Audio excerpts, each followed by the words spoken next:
Good morning, good evening, good afternoon, ladies and gentlemen. Welcome to SKTV.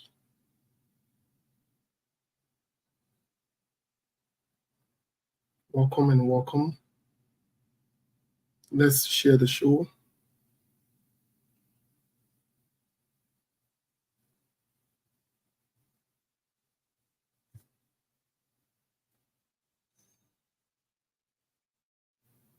Let's share the show, please. Good afternoon, good evening, and as you join us, let us know where you're following us from, and we'll go from there. And I'm Johnson Mabakura, yes, indeed. Yeah. Let me just join my brother Steve. Yeah, man, Steve. I don't know what kind of problem is different, but your daughter, she crying because no coverage just left. So the child is crying, and I don't know. I'm just confused now. Well, anyway, what's up, my brother? What's up? What going on? My man, leave me, man. I don't know, man. I mean, you wearing my favorite color. You wearing orange. Yeah, sometimes when I wear this kind of clothes, then it like your mind go well by, right? Someone will say. Yeah, my man. You wear my favorite color, and I don't know. You're looking suspicious. What's going on? You get something for me? Because when you Yes, wear my favorite color, yeah, you get. yes. People like you are. Someone will say a hard to find people like you in the world. So whenever I think for long, I say no. Then my brother, yeah, what thing I will do for this boy? Yeah, even though Yeah, he's that is something there. yeah, thank you. I say even though the man, people will say maybe let's Steve too combative. I say Steve and the other people who are combative. So indeed, Steve actually, My in man, my blood. So my when man, I I only so said I knew what I was talking about. Start going circle, brother. So why? Why you saying the story? Forget about all that story. yeah, so this color, since I knew now that this is your favorite color, what I'm going to Yo, do is that, hmm, or one of your favorite color. What do you mean? only one. I get favorite color. I'm confused. I get only one Eh, favorite color. And I on your different. I think it will be some people that get this and they get that, they Yeah, you get say first, favorite second, is and the third. better one. No, and I get first, second, third. Orange is my favorite color. That's it. And a favorite color. Then you say that one of yours. What's going on? No, man. So, but people, you appreciate the show. Some of you who just joining us, especially No, on the no one. Facebook. Hmm. No, but the people can say are combative, or the people can say Yeah. that No, are actually, combative. the minute like you look, No, let me let me see. just give you one of the gist. Okay, what's up? Yeah, I got a drink on you on you at all. Someone say, yeah, What? maybe I'll, Wait. Let's go back. So you using my it, knee? So wait. You using my knee to drink alcohol? no, I said drink. So, someone get drink, so I mean, I'm gonna go to don't do that. Okay, what did you drink? I have to Hey, drink. what did you drink? I gotta drink something. Hey, So, what did you drink? yeah. So, I was telling someone said, maybe, Okay, I get it. yeah, um, I left Steve. So, say I can't see Steve. I see you. Yeah, what you want? What kind of question be this? I said, oh. I said, don't make for Steve to yell. I said, no, maybe don't, no, don't be. But the thing If I that you don't drank, bother. I just put the cash in same way and sending, I just converting and send the cash to me. My man, Steve, yes, the part they ran around the corner, so I'm taking gifts. Oh. yes, indeed. Mhm, Yeah, I'm taking gifts. I'm taking gifts. mhm. My people are taking gifts. So You myself, know, in fact, thank you for me talking about that. How come our month is running with speed? How you know come, what? You know Steve? what Are I we gonna do noticed? something? No, you already get it. The thing that land. I want to make it a month running now. Oh, get it? Yeah, the thing land, my man. So that I want to make it. No, But you know so what? no, You know so. what I noticed? You know what I Mm-mm, noticed? mm-mm, Before we get into the social conversation, you know what I noticed? mm, mm. Um, it's good to send people friend request on Facebook, right? Mhm. It's very, very good. For me, I welcome it. I love it. But when you send me friend request on Facebook, and you only get car door, you only get a car there, I'll block your friend request. You're not serious. As I open the door to go check who in the car. You get no picture that you think I deal with that you think I deal with nego demon people. No, be serious. That's why you won't be my friend, no problem. But if you send a friend request where I can identify you or you kind of inbound and you there, hey, hi, hey, we're not driving birds. Get to the point, tell me exactly what's going on, what you want, what I can help you with. If that's something we can work with, I will tell you yes. Me, I'm straight to the court. I don't play games. If you can't look for men, say I'm looking for men. And I get problem on that one. That mean that ain't on me to agree or not. But if you going all around corner, what is going on? I like that. Yeah, all that investigating thing. You're not detective. You're not part of FBI. You're not CID person. Leave all that. Who are you? And let me first, if I still even add out to you, it's just so annoying sometimes that for example, if you say hi to someone and the person say hi to you, so right away you just go by and say, okay, I'm this person and I want to interact with you. Maybe I want. But then the other people say I'm looking for men. Stop saying you don't are you looking for men and we'll work on it, but we want to look for woman too or not. If not, we'll say let's just be fine. Why you trying to be go out, man?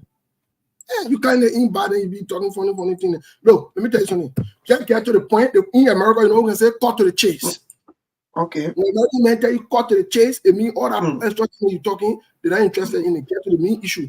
You're looking for men. Say, look, let me say this, Milborn. It's a natural thing for women to look for men. And that news. And I don't know how come some women see it like if I, especially our women, Steve, I don't know the shame. What really happening? You're looking for men, say, oh yeah, I'm hustling, I'm looking for men. You understand? Oh, can you be my friend? Maybe you can start with a friendship friend. Because need that friend, baby. Need that friend issue, brother. No, Steve, people like you, the girl not be brave and just come and say, Steve, I want you to know. The first thing, the guy will say, oh, Steve, how you doing? Give that story, man. Can you be my friend? And if you agree, then that's man. You woman did that friend issue. Yeah, friend. Yeah. Also, the most go to the point. Yeah, cut to the chest, brother. And the thing what you want to say. And you're right, though. Guess what?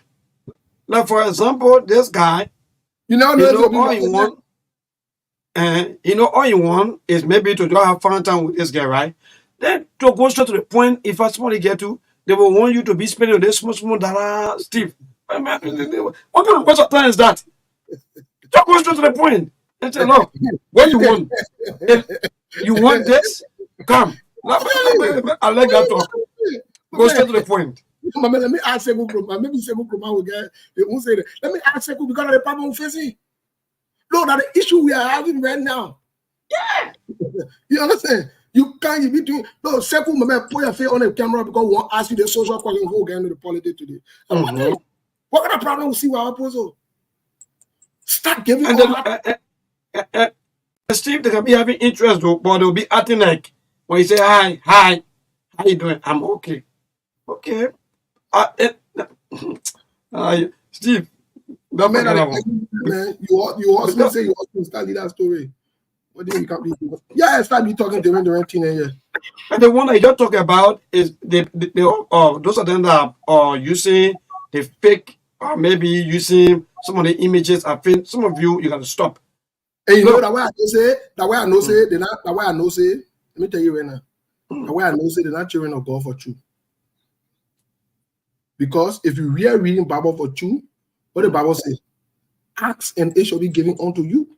That's why you gotta be going inside, go talking, hey, ha, like you dragging bird. Slow down, get to the issue, let's move on. But anyway, maybe when I there, without something. Amen. Yeah, what would they be doing? We're not on that something. Get to the issue. Okay, really admire Steve. All of our children can be here, right? Even they can still be close, but when they come outside to you people, by the time they come back, then they open. So what can happen? They've been open before. No, that means some of the soldier talks. Sometimes some of them they little bit, they're afraid. Did that story, my brother? I mean, giving you call here. Forget about that thing. Did that story? Lead that other story, my brother. Let me tell you something. As a b-boy, lead that story. Don't fall for that thing. Let me bring my boy Mom here. Mom, my man, welcome to the show. You know, we started the show, Jenna. And, you know, the first thing we started, outlining before we get into the, other news and hear from Liberia, some poor kind of inbox from Liberia or other places in the day, hey, ha. So my thing is, get to the point, the American Post say, call to the chase, tell me what you want. If you're looking for men, say, I'm looking for men. Stop giving all hard time with a hey, hi, who? You who? To be asking the question, you're not security person, you know what I mean? You're not medical doctor. Just do what you want. Someone, I don't know what you say. I don't know if you fall into that kind of category or that trouble there. Because to be honest, you can be getting poor hard time for no reason. When I get no time, sharp, let's move. Mom, you there? I hope you're not replying to somebody who tell you hey too. If you're mom replying to somebody, so you're taking forever to speak. Oh, Mom. You hear me? Yeah, I can hear you now. Yes, Mom. But I'm getting you. He's a big boy that's supposed to read code. So when these kind of messages come your inbox, he's supposed to know what's up. I started on the show the last time about societal expectations and the age of social media. That's one of the reasons today you have people having relationship issue, right? We were told that if a woman make an advance to a man, somehow we're going to honor rate her. We're going to see her like a whole. I don't want to use that word anyway. Sorry, slip of tongue. Or see someone who is less value of themselves, and that's not the truth. If love is something like an emotion, then it means it should be common to both male and female, right? But in society, we are expected that every time only a man is supposed to express interest in a woman. So even if your woman get special interest in the person, no, society say no, you cannot make that move. And unfortunately now, Facebook just provide a cover for them to come in directly because they cannot come direct. That's why they, hey, hi. How are you? I'm doing fine. Where are you going? Man, you can't see me. How can you tell when I'm going somewhere? Just be straight to the point. But unfortunately, they make this move so you can initiate a deeper conversation and then maybe you move on from there. I said it before. I said it's one of the many reasons there was never a time in history that you could sit in Cornwall or in Douala and see someone in London that you like. It was the first time because of social media today that we can all interact. So for that reason, it takes some level of extreme discipline and focus to maintain a relationship because now you got so many options. And that option is why leading to a lot of problems today. Social media. You got so. And now the thing I don't understand, and the thing about it, Melbourne, Mom, you're 100% right that, even with the options, let me say this, the women that got options. But the bad thing about it, they can fall victim most of the time, even having no plenty of options. No, to be honest, from a social standpoint, they can fall victim because, first of all, they're coming everything emotionally vested, and some of them, the emotional attachment, and they come from another place where they hurt. They not get 2, 3, 4 different boyfriends or whatever it is. Then they come, they come to you. Then they bring that other expectation that they brought from the other man, to come for you to, so they come with too much different things here, too much on the table. They bring too much baggage with there. And you understand? Emotionally wrecked from another relationship, come to you. You try to put yourself together too. Now they want you to, behave a certain way. But the way the other guys used to treat them, they want for you to treat them that way. But in reality, that's not who you are. So now you start having this adjustment issue. You start having this adjustment issue. Then it becomes frictional.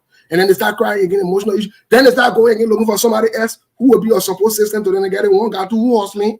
They got texting from Valentine. Oh, you looking for when they scare on you in the heart. The thing is that when they will make it. Yeah, they will make it. Go out, you can make it. Yeah. Who want to check you out and be out too because nobody got time. Look, it takes a serious manner discipline, man. It takes discipline.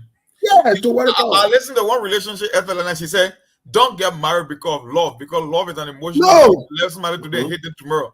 If you got patience and willing to be tolerant and discipline is why we made the marriage sustainable because it's almost like seeing temptation and being able to walk away from it. Even though it feels like you got so many options, but you be like, what? I know why all these guys, 95% of men, let me tell you, to all the female out there, 95% to 98% of men only want to sleep with women. That's the fact. Whether you like it or not. So if you think you got so many choices, that you are so pretty, that you are the hottest girl on the block, thinking that these guys are coming into in your inbox because they want to start a relationship. No, they just want to get a piece of that kitty and be out. That's just why it is. Whether you like it or not, that's the fact. Well, that's 100% true. Go ahead, Mo. And you're right, though. Yes, and you're right, though, Mo, because most of the time, sometimes when I go to so many maybe places like sometimes for refresher and so on, you see most of the men that you see, that are going to the places, or maybe that may just say to the entertainment area and over the weekend and to the Saturday, you see most of them, they are all married men. And so like I was telling one of the guys, I said to her, I said, you see, so if you allow your boyfriend complain to me, like you don't like his attitude, do you know how many men go out there every day the same way that or your man also doing? So I said, you don't know. So sometimes leaving a man just because you feel that maybe you can go out or go socialize or something, then you just waste your own time. Yeah, but even out of, because let me say this, the thing what Mark was saying, and sometimes people don't want to hear it, the thing what Mark was saying. But the truth about it is, let me just be honest with you guys. When a man tells you he wants you, what he's saying indirectly, he just don't want to say it the other way around. That man is simply saying to you that he wants to sleep with you. That's it. That's what he's saying. Literally mean, yeah, majority of the time. Look, listen, that's what we're saying. We're not interested in all that other extra thing. So when you start wasting time and you don't want to get a business and you start acting that you're too much, we got to move on. Because at the end of the day, let me tell you something. Whether you decide that you're a good person or you're a bad person, or good thing will happen to you and bad thing will happen to you. That's why me personally, I don't even believe as a Christian, I don't believe in an issue they call karma. Because karma is a Buddhist saying. It's from another religion. Karma is a Buddhist belief.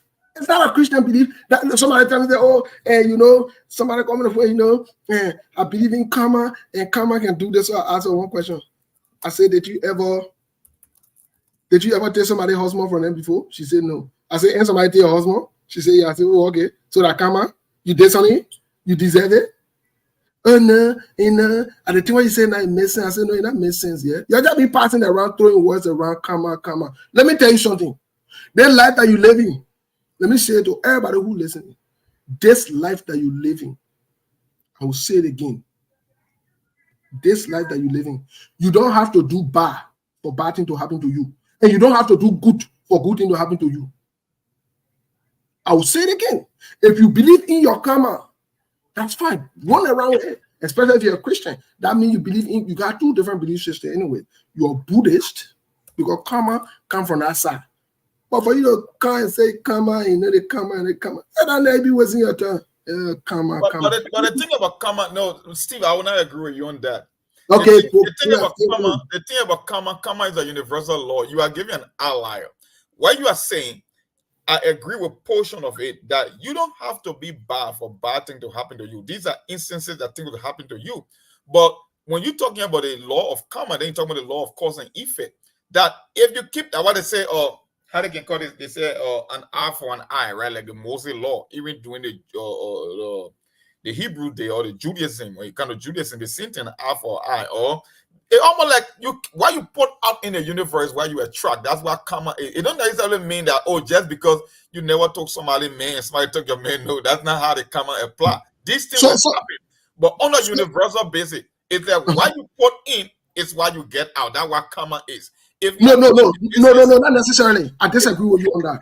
No, I disagree with you on that because no, the issue of karma is solely view on what you do is what you get in as a product.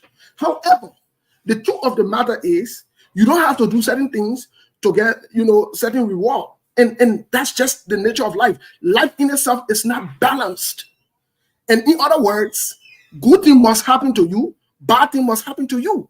That's how life is in order to create an equilibrium. However, the issue of karma has been viewed in our societies and in our cultures as if you do certain things must happen to you. And this is where it does not hold. But I want to agree partially with you that if you put in work, let's say for example, if you put in work at your job or you put in work in a business or whatever it is, more likely so it will yield fruit.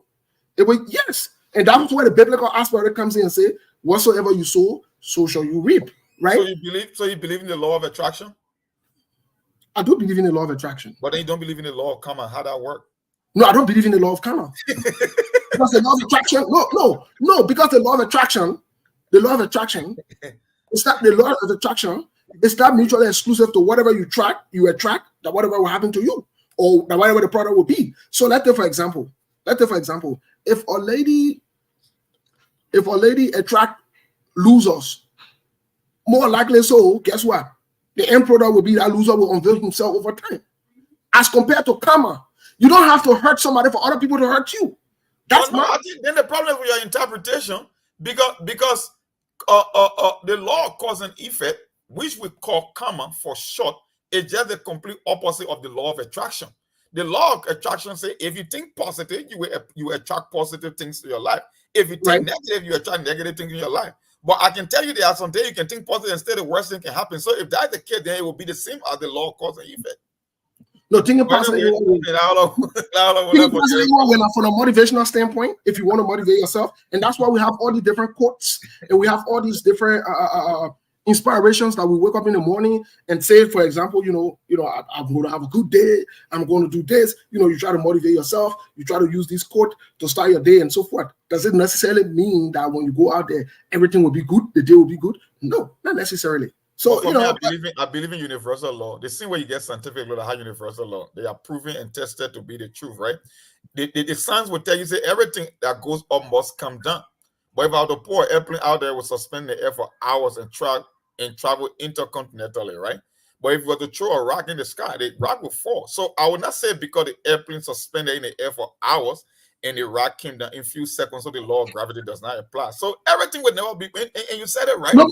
Everything would not be the way how you said it. Sometimes the interpretation of this thing is what brings a problem. Exactly.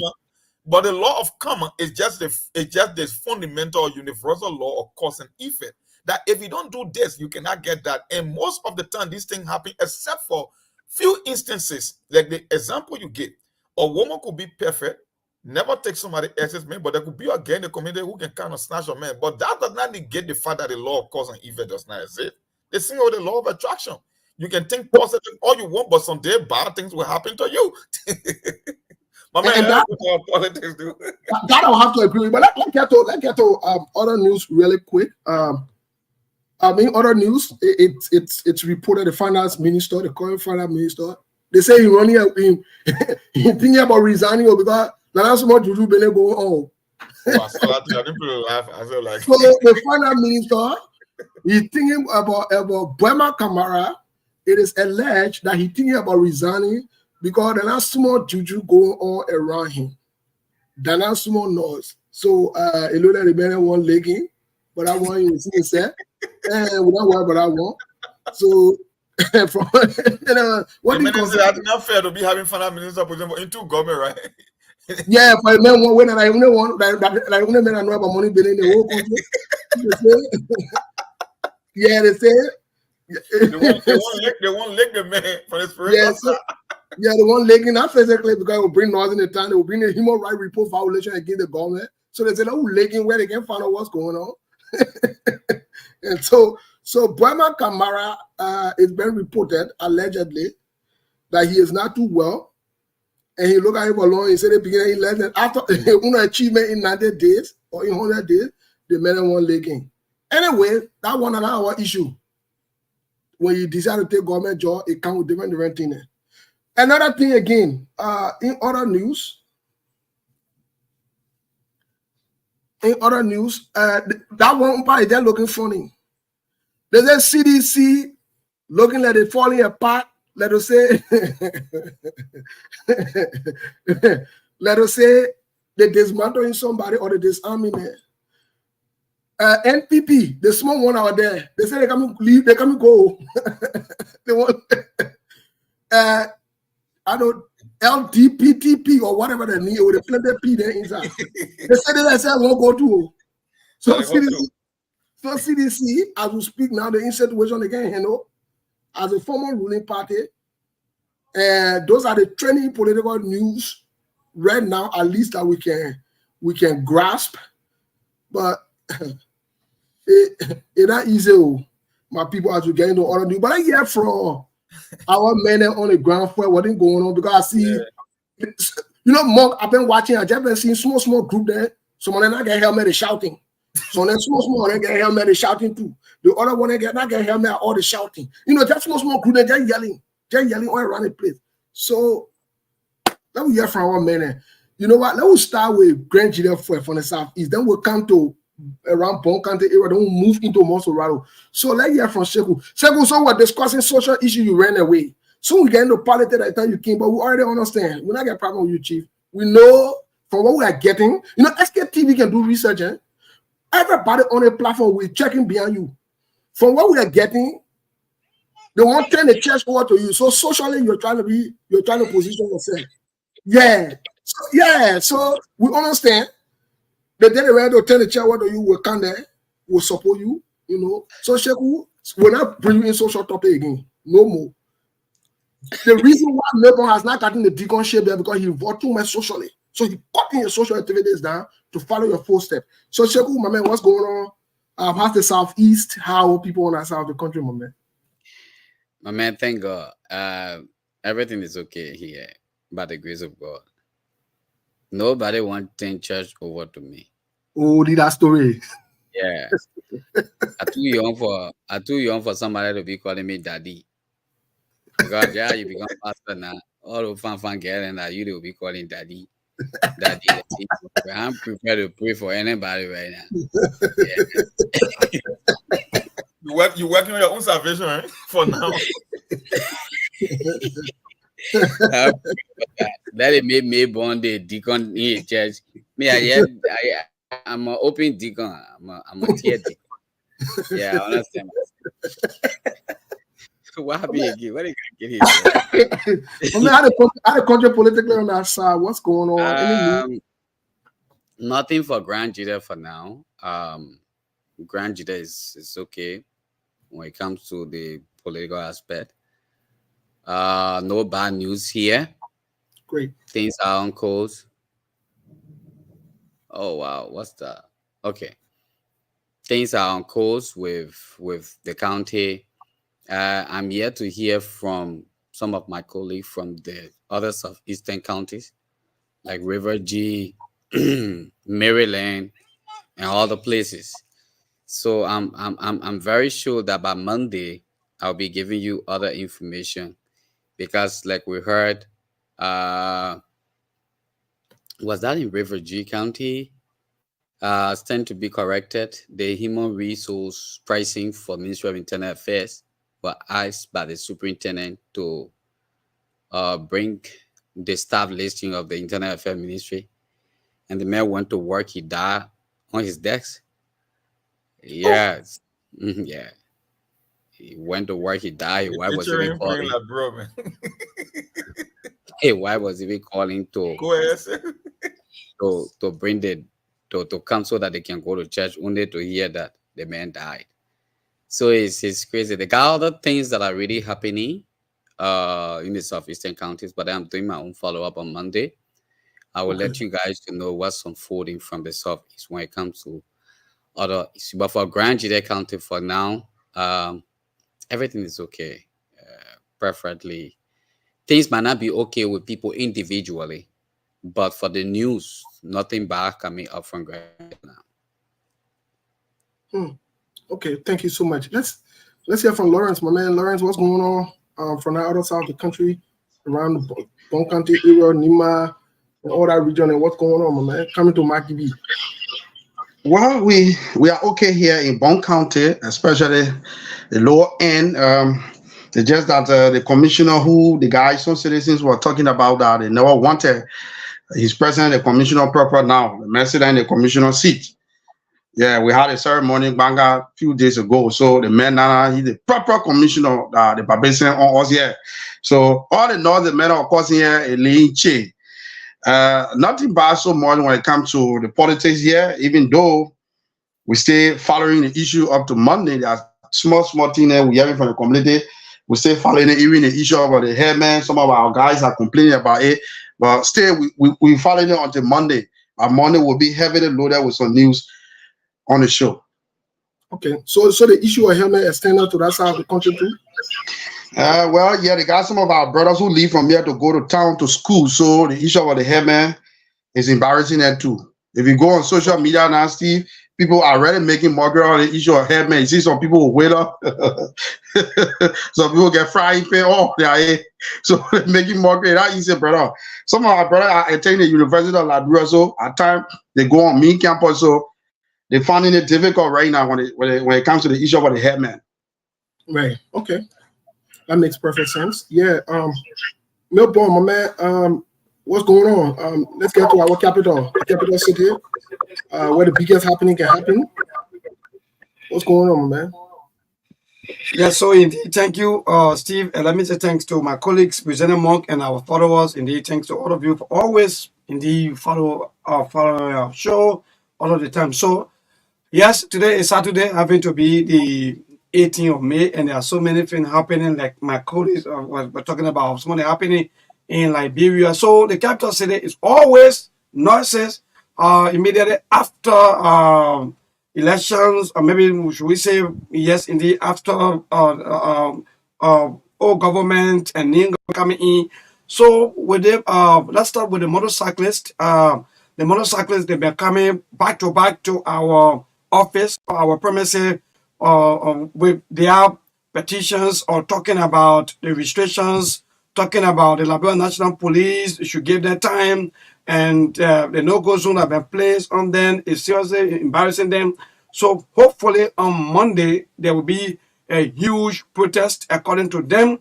That in fact on Monday they're going to take the streets of our capital city. We don't know which way that they will block or which way that they will go, but in fact they are telling us that on Monday there's going to be a protest on Monday coming from the motorcyclists, because some of them also said to us that indeed the restrictions and all of the requirements cost something around 200 plus USD, and the money is just too much for them to get. It's just too much, and the time is short for them. So they are appealing to the government, but if the government now want to give them attention, then they're going to protest on Monday.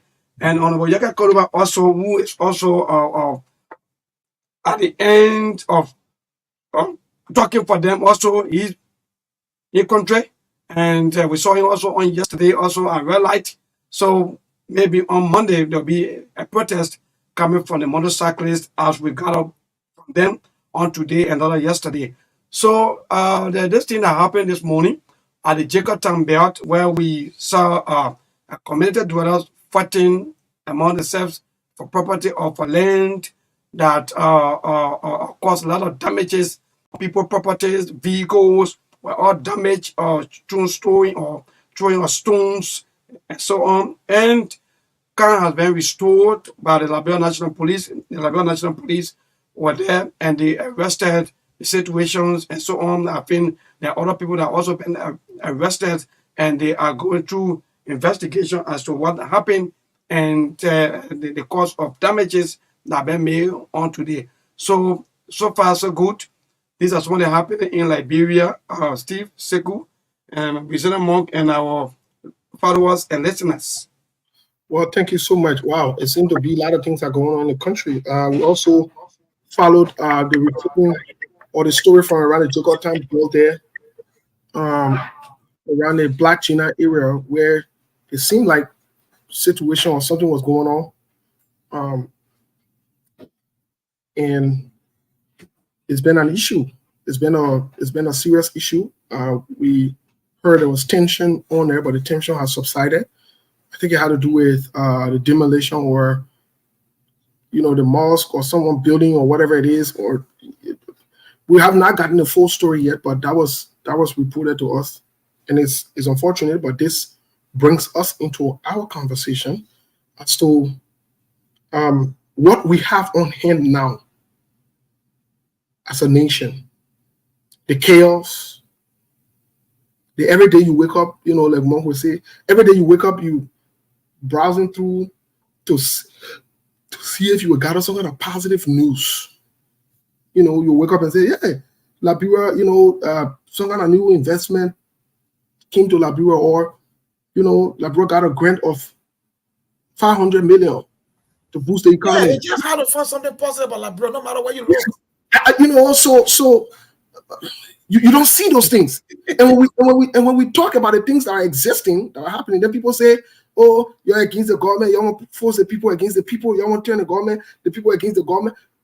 But the negative news is emanating from right within. Look, the tension. I saw someone on music on Facebook, even though they were joking. So someone on Facebook, little clip that they had, these comedians in Liberia, and for the record, they're doing very well. Infusing comedy into the daily activities in our country. And they were talking about how people are just vexed in the country. People just vexed. And so my question to you guys is, who do we blame for this?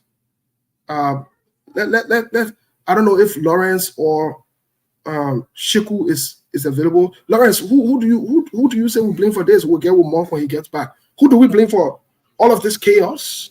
We move one government to bring another one. Because we are into a noisy jail, they read my robe, nothing straight, nothing serious, no hair, no tail. We say we bring in another government, which we thought was mature, had the experience, the education, everything. It seems like we are in the same situation as in read my robe. So what say you? Who do we blame? Well, thank you, Steve. Steve, most of the things happening in the country, we blame ourselves, we the voters. At times, the people will come to us to elect them. Instead of us sitting down to really watch and follow people track record, we don't do it. We just go and just vote because I just in love with the man, and I know the man, I'm my man. The man can make the changes. So all the things happening in the country, we blame ourselves. Even down to the representative and the senator that we vote for. We blame ourselves. Nothing else we can do right now until the other says they are finished. Then we try another step again. But everything that happens in the country, we blame ourselves when it comes to election time. And two, one thing, let me tell you one thing, Steve. You see, one of the problem in the country is that during election time, when it comes to the registration time, some of the guys who want to contest, who will be contesting, will go and be trucking people in another district. So at the end of the day, when the man win election, the man will not even get time for it because some of them will even say that my money give maybe to become represented.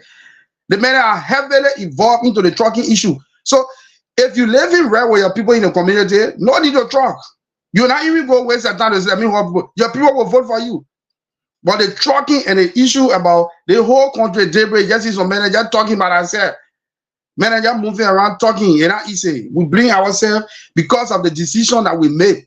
This is what can affect us in the country.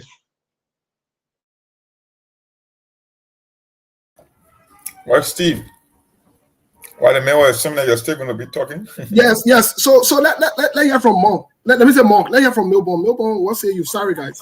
Melbourne, what say you? Yes. So thank you, Steve. I don't know, but it's like maybe SKTV was spiritually to us say that they were with us when we were discussing this. I think yesterday when the motorcyclist came at our premises on yesterday. Few guys and myself, we try to discuss about the same thing. So that's a good topic, and I hope and pray that we'll continue with the topic. So for me, Steve, Virginia Monk, and my colleagues, and the rest of you out there, I blame our leaders. Steve, I blame our leaders. The reason is just very simple. Compare Rwanda after war, and compare Liberia after war. Rwanda, they went into war with the president currently now, or in fact, Paul Kagame, who is president. He was once upon a time former rebel leader. But today, go Rwanda and see how Rwanda look. Liberia fought 14 years war. After that, we brought in Madame Salif, who's supposed to change the life of the Liberian people, who received all of the help today, including the current president, Joseph Yeman Bwaka. They said that. And they said, oh, we're not able, they all don't want to happen. Can you imagine? So for me, I blame the leaders. I'm not blaming nobody to say, oh, still either cause or maybe or in fact, Lawrence, you are the cause, or maybe President Mo, you're the, no. The leaders are the ones that suffering the people because they just want to get things for themselves. And that's just it. Move from another political party to another political party, move to another political party, and just be playing games among the people. So for me, I blame the leaders. Okay, you blame the leaders. We will also keep in mind that as we speak, elections are all the way 2029, but the NPP, the LDPD, or whatever you call them, they're already leaving the CDC. You know, so we'll keep that in mind. I'm not sure. I think I'm not saying Sheku. Sheku, are you there before we get to Monk? We definitely want to. Are you there before we get to Monk? Okay, Monk, let's hear from you, my man. What say you? That's why I think you just confirmed. I told you when you wake up in the morning, you check all the local dailies, whether it's domestic or international news. You don't see anything positive about Liberia. That's why I told you the common, maybe the interpretation might be different, but it's a universal principle. They call it the law of cause and effect. You will want to believe that things in life happen randomly. Nothing in life happened randomly. It was somebody else's action that led to a reaction. If you were hit by a car, it was because of a reckless driver, right?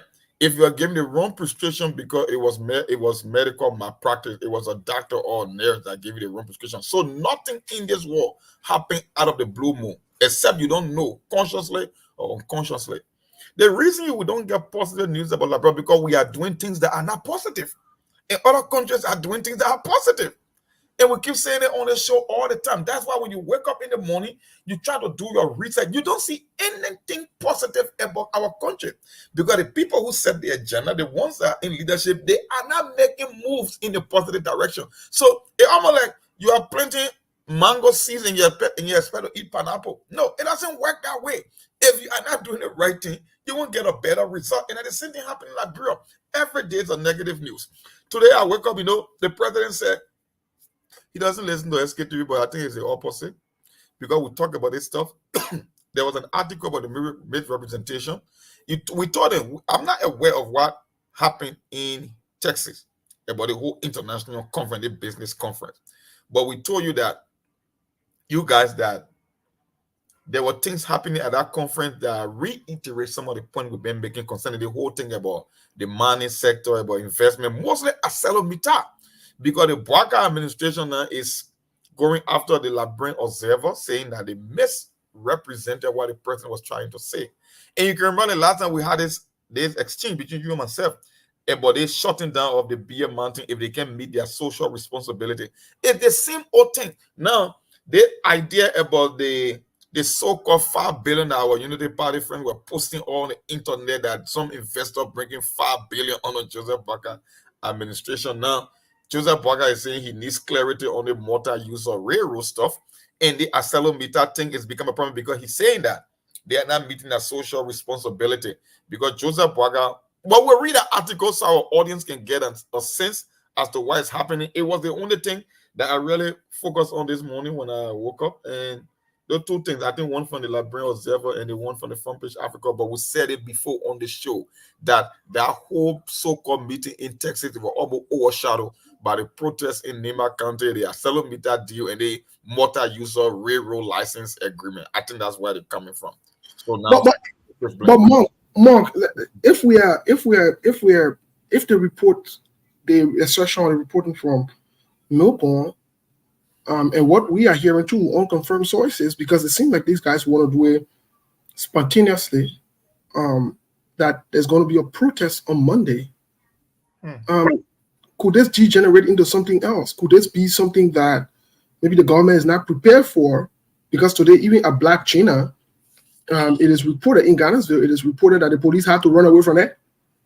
Yeah. So what say you? Could this degenerate into something? Because mind you, the security forces, look, they're not as many as you think in our country. And the human being thing. Yeah. So that means if anything sparks up, they could outrun the police or the security forces. So what say you? Not only the size of the police, but the country is highly polarized. between Right. two major political parties. The first thing. So you are walking on a very thin line here when it comes to the politics. And the fact that this president and this administration, they are yet to take a definitive stand on certain issue. They like wavering, and almost like media controlling the narrative versus the president trying to put things in order, and people are not getting your class. You see, that's why I keep saying on the show, look, when a president comes to power, they don't come with a bucket list of issues. They focus on 2 or 3 major policies that they put all their resources into. And I keep saying it until I get a clear direction of this government before I can be able to even have any sense of optimism. Because I can tell, Steve, one day is a conference in America with problem, right? That you talk about investment. Another day is where Meter protests about not meeting their social responsibility. Another day is BA Mountain. Another day is how they call it, audit. Another day is central bank. Another day, like it just all over the place. The question is, how do you put the thing under control and give people the sense that you are actually in control? One minute you got a pushback from the lawmakers, the senator, the so-called rescue train. Another day they are rejecting the president nominees. I mean, like, how do you look? This government is yet to settle down. I don't even talk. I didn't say that it's not about their deliverable, just to settle down as a government. Like if you look at president that was just elected, whether it's in Burkina Faso or Niger or Mali, they settle. Senegal. President is yet to settle. Monk, let's use Senegal as a yardstick. Coming from prison. Control. They are yet to do it. They're all over the place.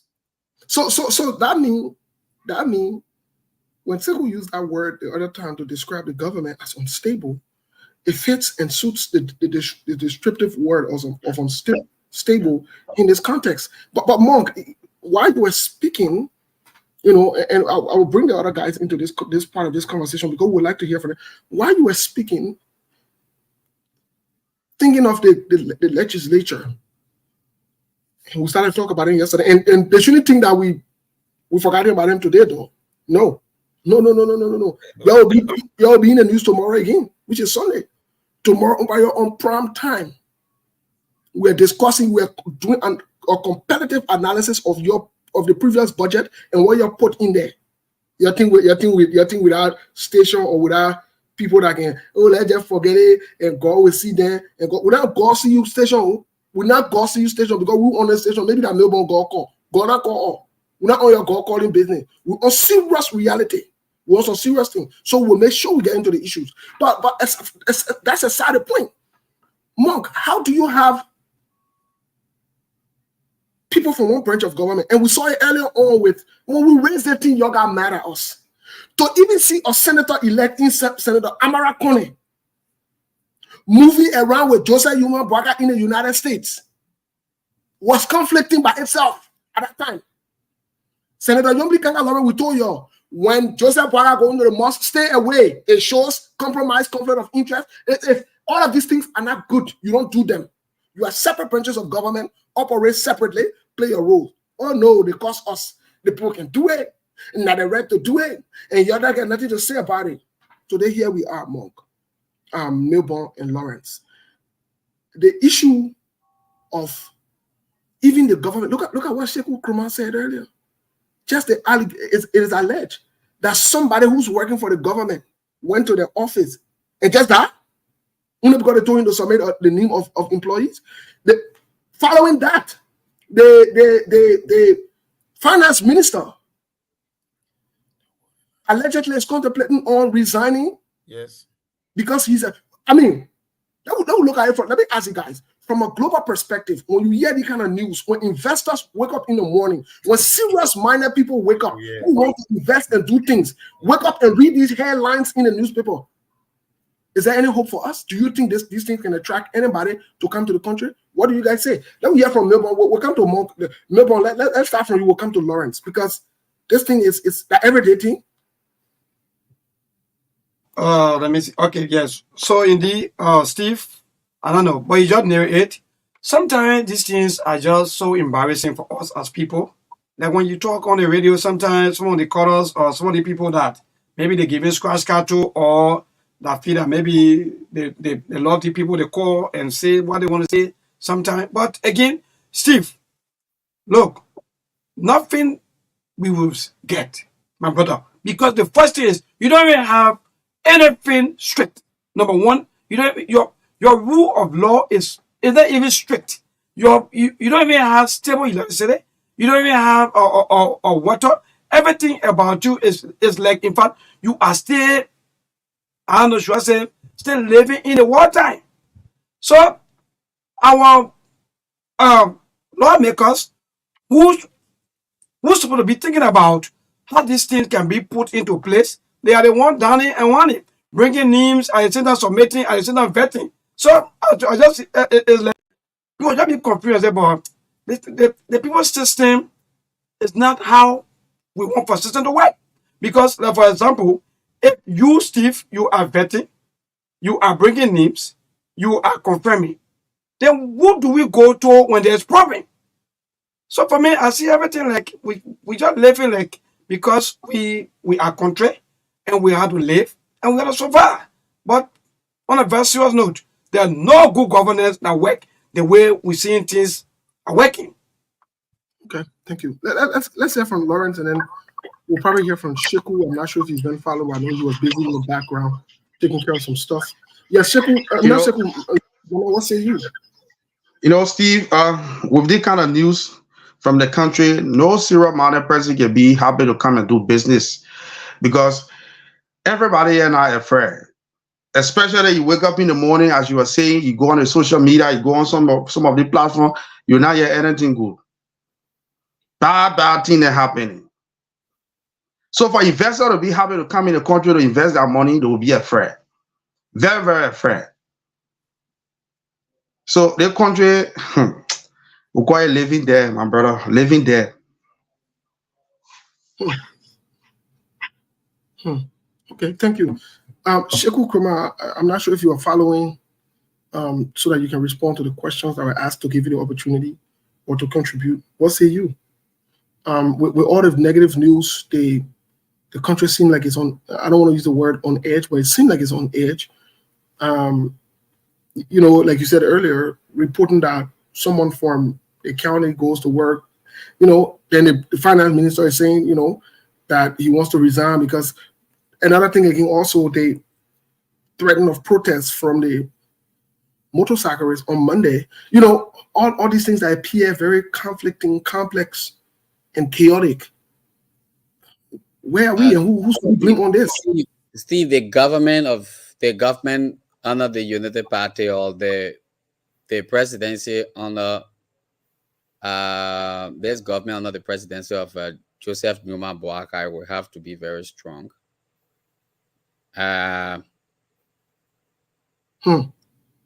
Protests will keep coming up. Mark my words. Protests will keep coming up, because the people who elected the government have too much expectation. Under the George Manuel administration, a lot of people did things with this thing that peace ambassador, and sometimes it goes scot-free. You find people protesting, police running behind them, giving them food, giving them water. You find people carrying on lawlessness, people died. It takes time to get investigation done, and sometimes you don't even hear anything about that, because apparently they didn't want to make people feel bad. Joe Boakai came with assistance, said that he must do what he thinks he needs to do. And we've gotten used to something in our country. We still feel that we are refugees and displaced in this country. We want everything free. And so, because we are the kind of people who don't follow system in our country, where you are, you, Steve, there are places you don't drop papers. I'm not even sure you can drop plastic in the street. All the safety measures and rules, you will be able to use them adequately. And you will follow whatever the government says, because sometimes if you don't do, you'll be arrested. So you must be in the confines of the law. And once you have police record behind you 1 or 2 times, then You're afraid to do a lot of other things in the people country. In Liberia, no system. You find government agency, people are dying. A lot of things are happening. Look, when you go deep, deep and deeper, there were things that they met in that they were not expecting to meet inside there. There are things that some of them got themselves involved to or into that they are not supposed to get themselves involved into. When they notice that it is coming to light, the only way out is, let me leave this thing and let me just go this way. Finance minister, like it or not, let him resign. Because I'm not bread and butter country yet. This is a country where the government needs to run this country with iron hand. Let him resign. If he were not ready, he shouldn't come. But there will be more. What do you mean when you say run a what do you mean when you say run a country with iron hand? What does that mean? What do you mean? The finance minister, if he was not ready to become finance minister under Joseph Boakai, let he go. Look, let me tell you something, Steve. Most of the positions in this country, I'm saying this without fear and favor. Most of the positions you find people occupy in this country at ministerial level, even at the representative level, that's so juju they can play with. Interesting. If you're not strong in the juju, if you're not strong in the juju, you will die in your office. Just station manager, radio station manager position, sometime back 4-5 years ago, in this very grand year, at that time radio station were not too plenty here. Station manager position, because somebody wanted station manager position and somebody were acting, they went to meet poo-poo in the plastic bag sitting on the table. Radio station manager position. You think all the people they call ministers, they riding BB cars? You think they just go there the way you can do in America there? You have to take the president because they are competent, they put in there. They're competent, they put in there. This is why sometimes I ask, what's the essence of people going to school in Liberia? Because you go in Liberia, you go to school in Liberia, you graduate, you get a job, you have to protect yourself with juju and be a part of other things, and that's the only way you will survive on that job. In that bread and butter, you go meet in our office. You must know say they tap plenty things inside there before you go there. Plenty things. Wow. And the protesting, look, Tobo, the first protest came on Tobo very heavily, though met with protests in this country. In fact, though on a protest, it became a war in 1989. And that war fought for complete 13 to 14 years in the country that brought down lives and properties. It was protest. That was serious protest.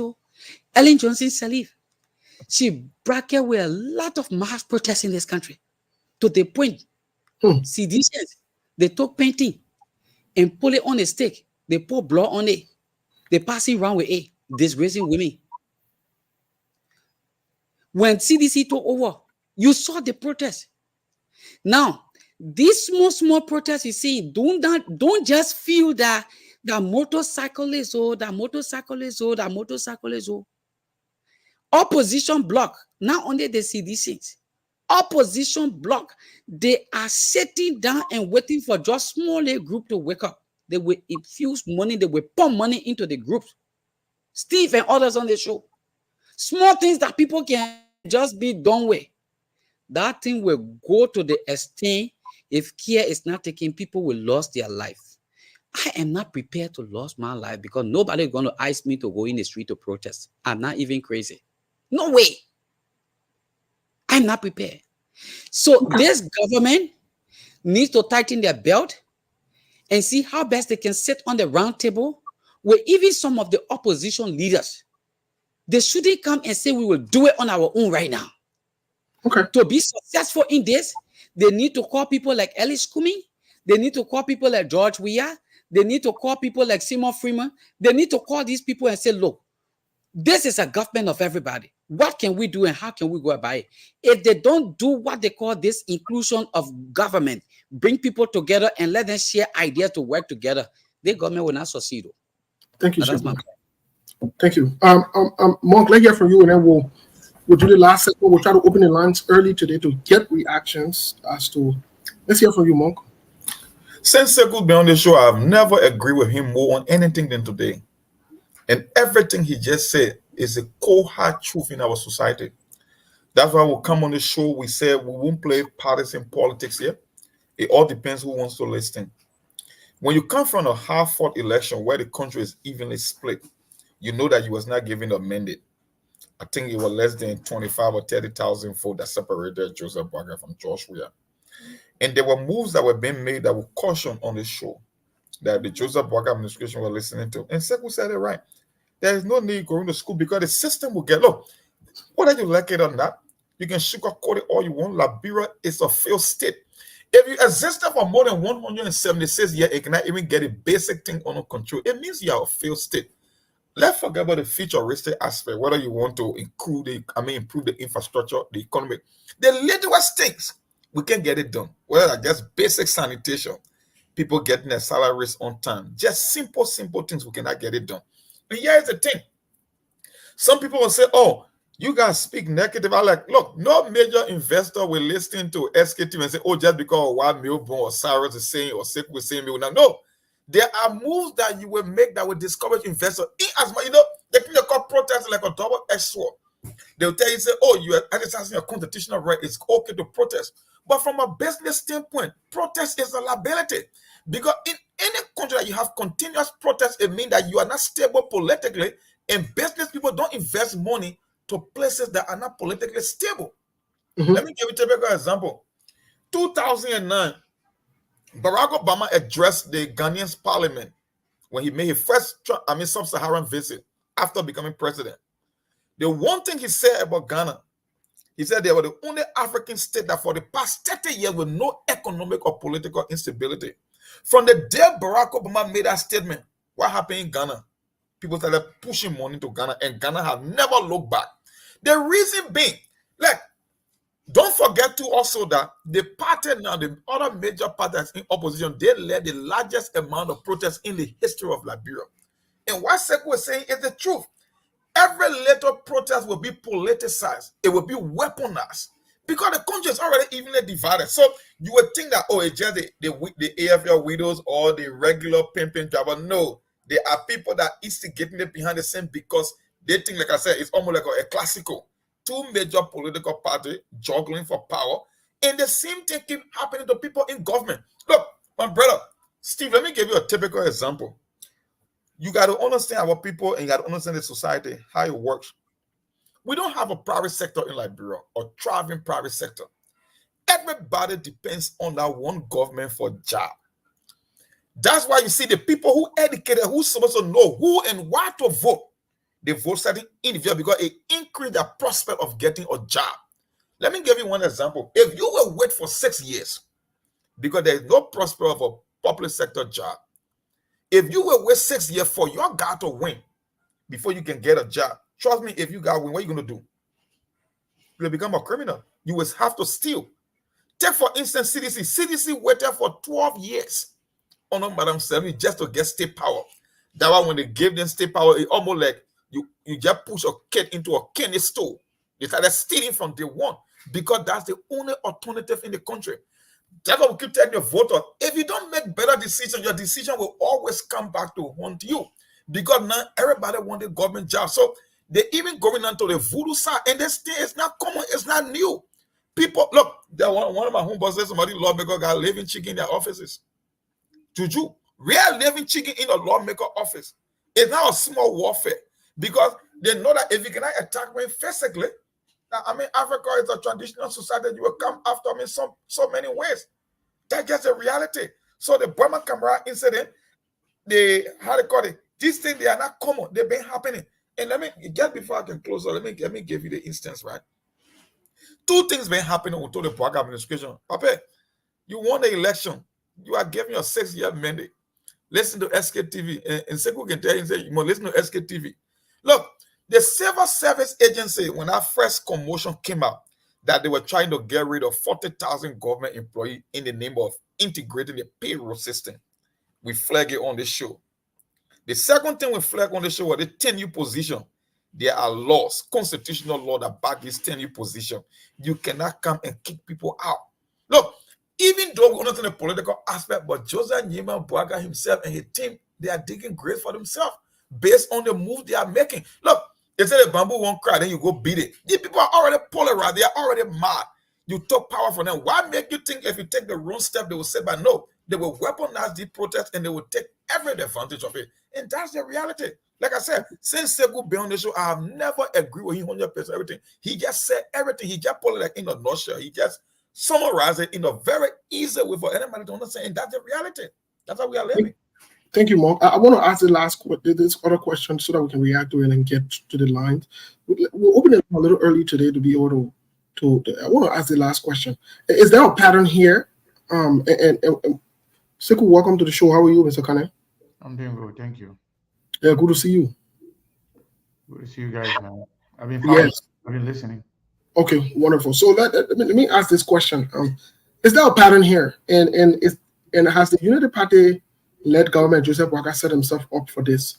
Let me give you guys the typical example for us to relive it really quick and you can react. When CDC first took over, one of the very first things they did was to attack the judiciary branch of government. When I say attack the judiciary branch of government, they zone in and focus on removing Kabila Njane. And who led that effort? Thomas Fala and Akaras Gray. Now keep that name Thomas Fala in your mind because we'll revisit it very soon. Thomas Fala and Akaras Gray headed this effort. Not only that, the CDC-led government could not even fully account for the 16 billion. Even though some claim that it was only the early-led government that the 16 billion was approved by the same legislature. Thomas Fala was part of the legislature at that time too. Akaras Gray were part of the legislature.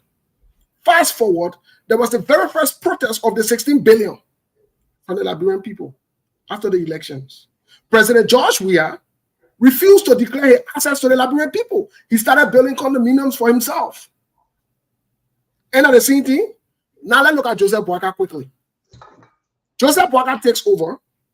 One of the very first allegations against Joseph Boaga is he bought Ami Moda's mansion somewhere on a highway.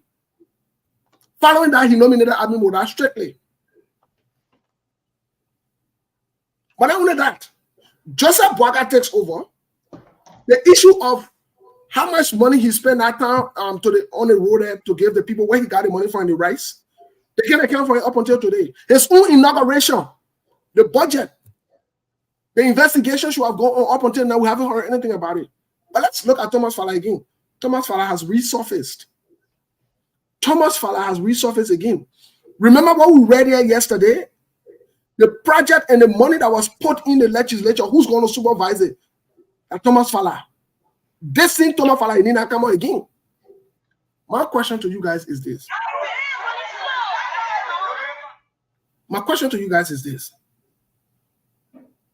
Are we seeing similar pattern here?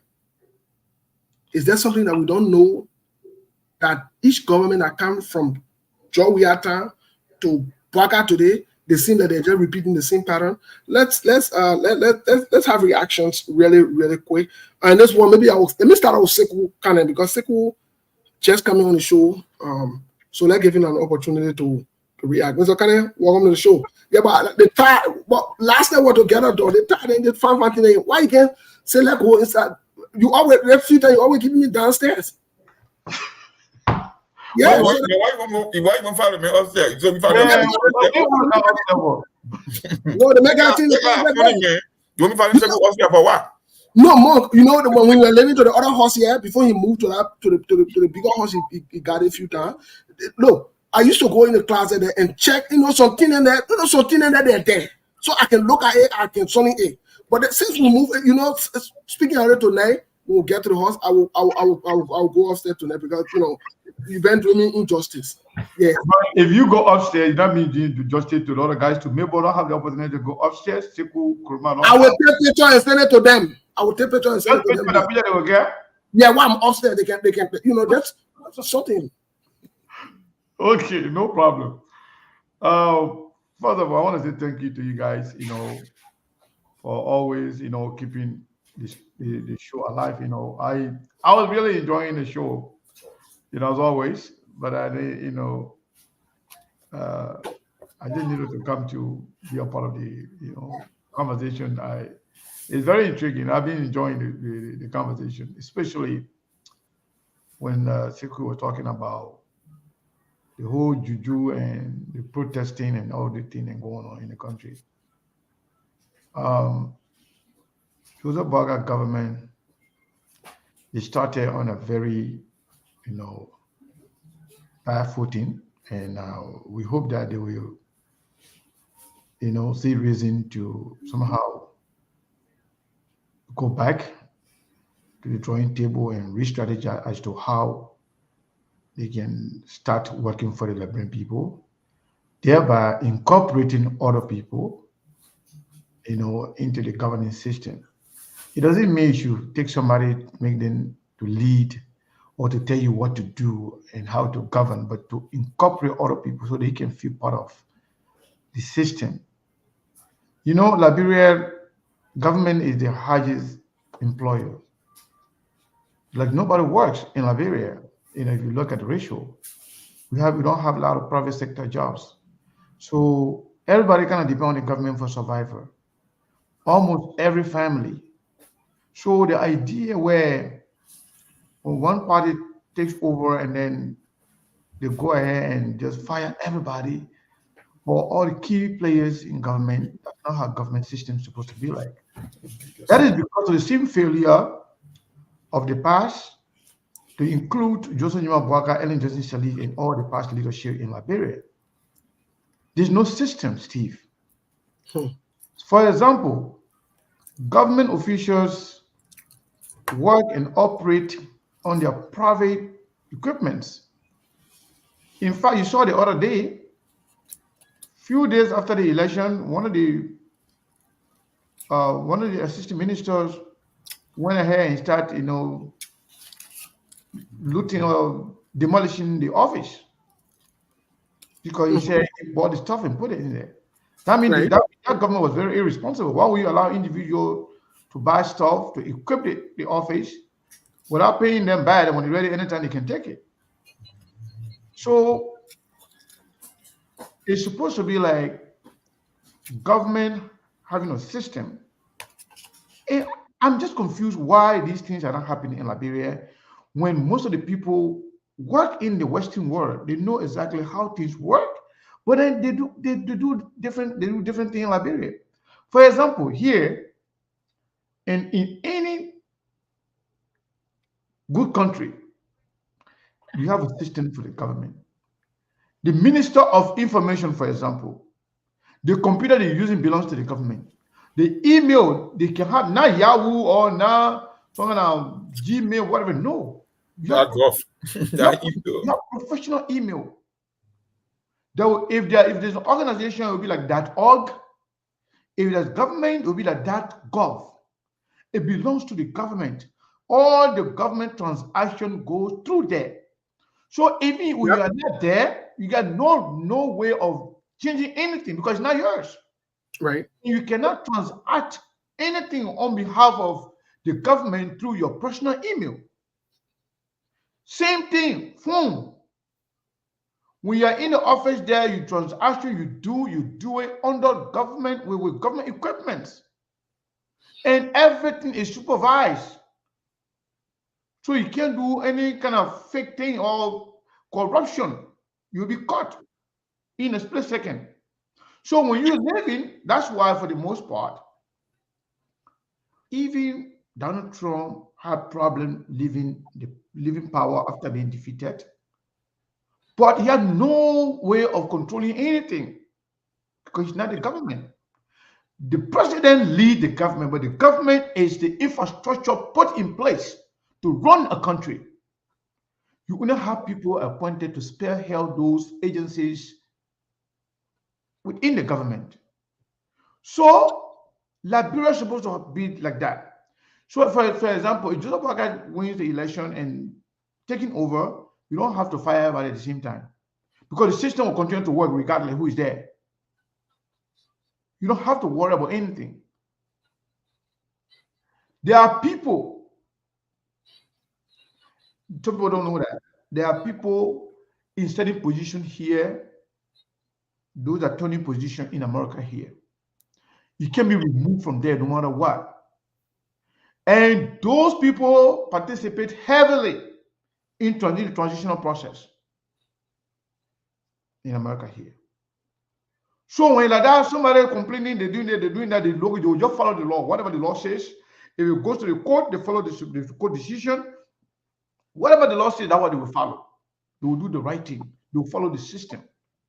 But in Liberia, when somebody becomes president, the police director is fired automatically. All the ministers are fired. All the immigration people are fired, just simply because they want to incorporate their own partisan or supporters in there. That's not how government is supposed to look like. That's why we got no professionalism in Liberia. Everybody just do stupid stuff. They will come there, they will use their own cell phones, transact for him on behalf of the government, and when they finish, they delete the information. Nothing there. We moved. I was talking to Steve. I wanted to talk about it briefly in terms of security. That country is on a time bomb. It could explode anytime. I'm not even scared to say it because I know it's a fact. Do you know that you listened to the guy, the EPS guy, the last time, stating that there were 300 officers that were fired by Joseph Boakai government?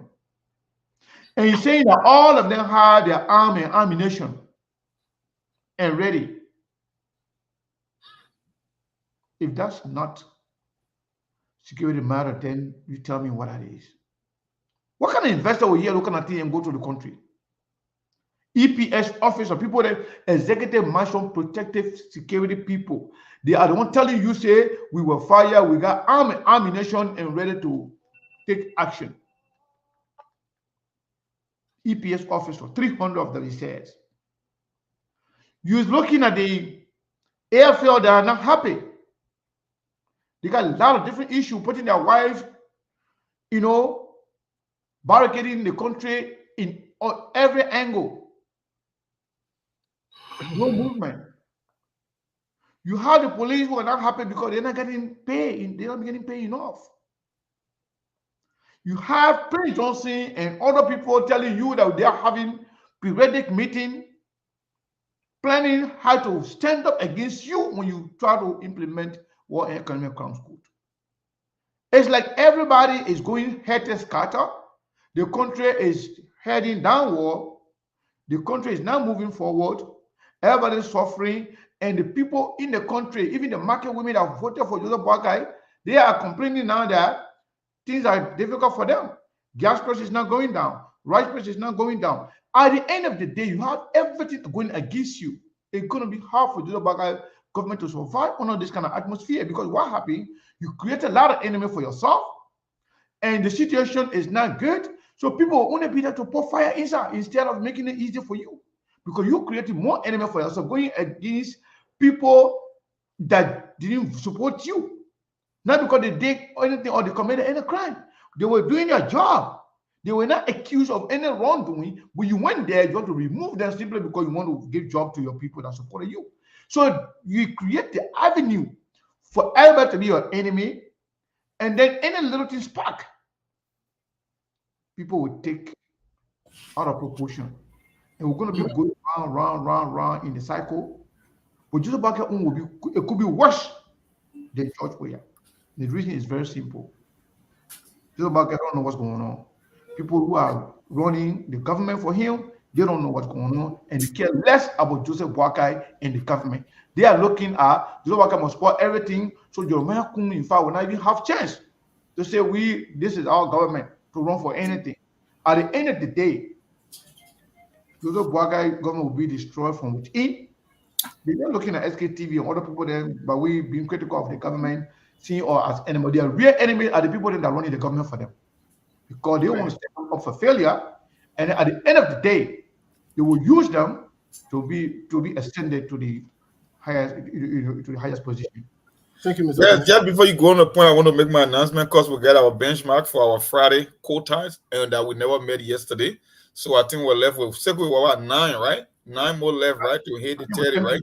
I think with 10 people. 10, right? Okay. And usually when we don't meet our benchmark on Fridays, we continue to Saturday, but we don't go beyond Saturday for the week. So to our SKTV supporters and listeners out there all around the world, we are left with 10 people, at least $20 bare minimum. That's a standard now for every Friday. So we can continue the show. I just want to remind folks so that we didn't hit target yesterday. So just so quickly before we open the lines, the question on was, are we seeing a repeat of what happened in the Weah-led government? Similarly here, Sekou Kumale, have you react for, we'll try to do it under a minute or a minute or so. I understand. Look, this is what I want to say. Joseph Boakai government is going to meet up with a lot of questions. In a sense, the first thing is you have two presidents controlling the House of Representatives. The Speaker of the House of Representatives is a sedition. The Deputy Speaker of the House of Representatives is a sedition.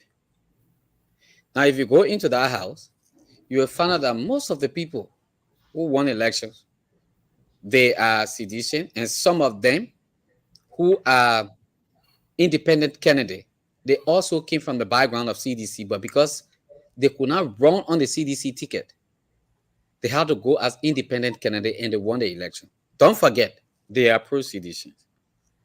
So it's going to be a little bit tough for the executive. And the only way the executive will be able to succeed easily is to align themselves with that of the legislature, most especially the House of Representatives, because for the Senate, at least, they got somebody there too. Just look at your analysis you did just now. Thomas Fowler is going to control a committee, and that committee will be reporting directly to him as a head over the 13-point-something million United States dollars that are being allocated for legislative project. Don't forget what they call 10%. All of them can do it. Before that money goes to not legis, but lease account for any project, they are going to give the blueprint, and lease know exactly what to leave for them and what lease will take and how the implementation will go. Corruption. The beautiful ones are not yet born.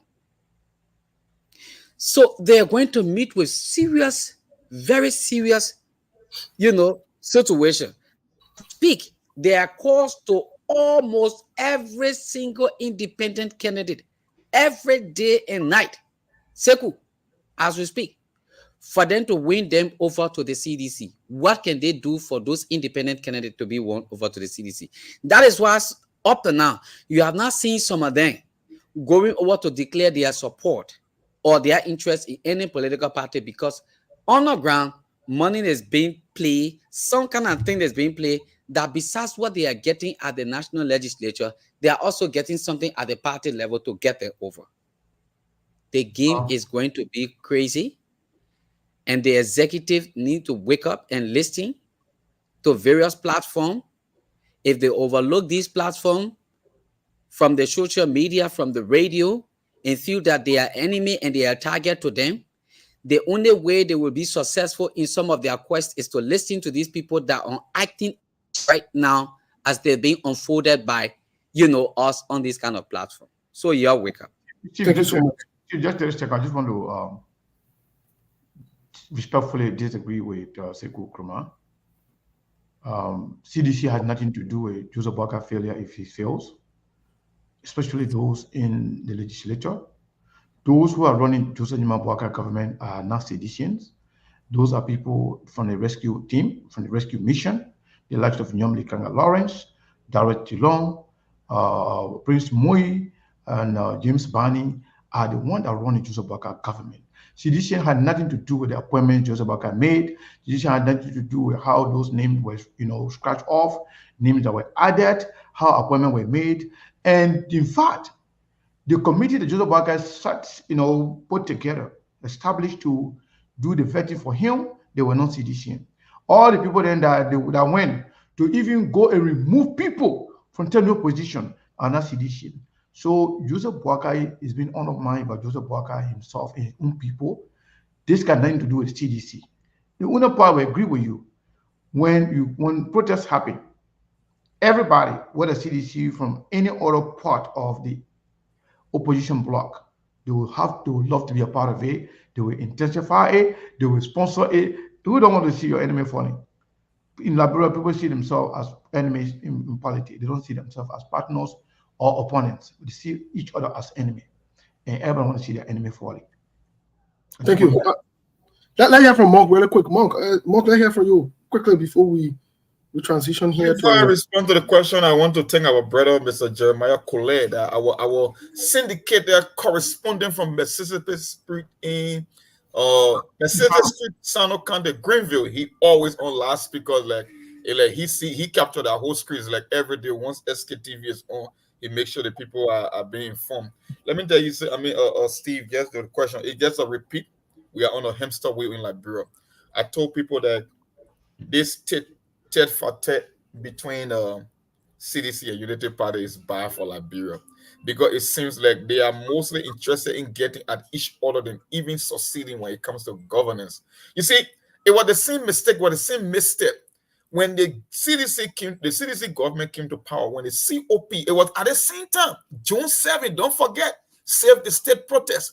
When the COP, whether you like the COP or not, but those petitions, they were legitimate concern. But unfortunately, our government never saw it as people giving him advice to check his break. He thought it was all political.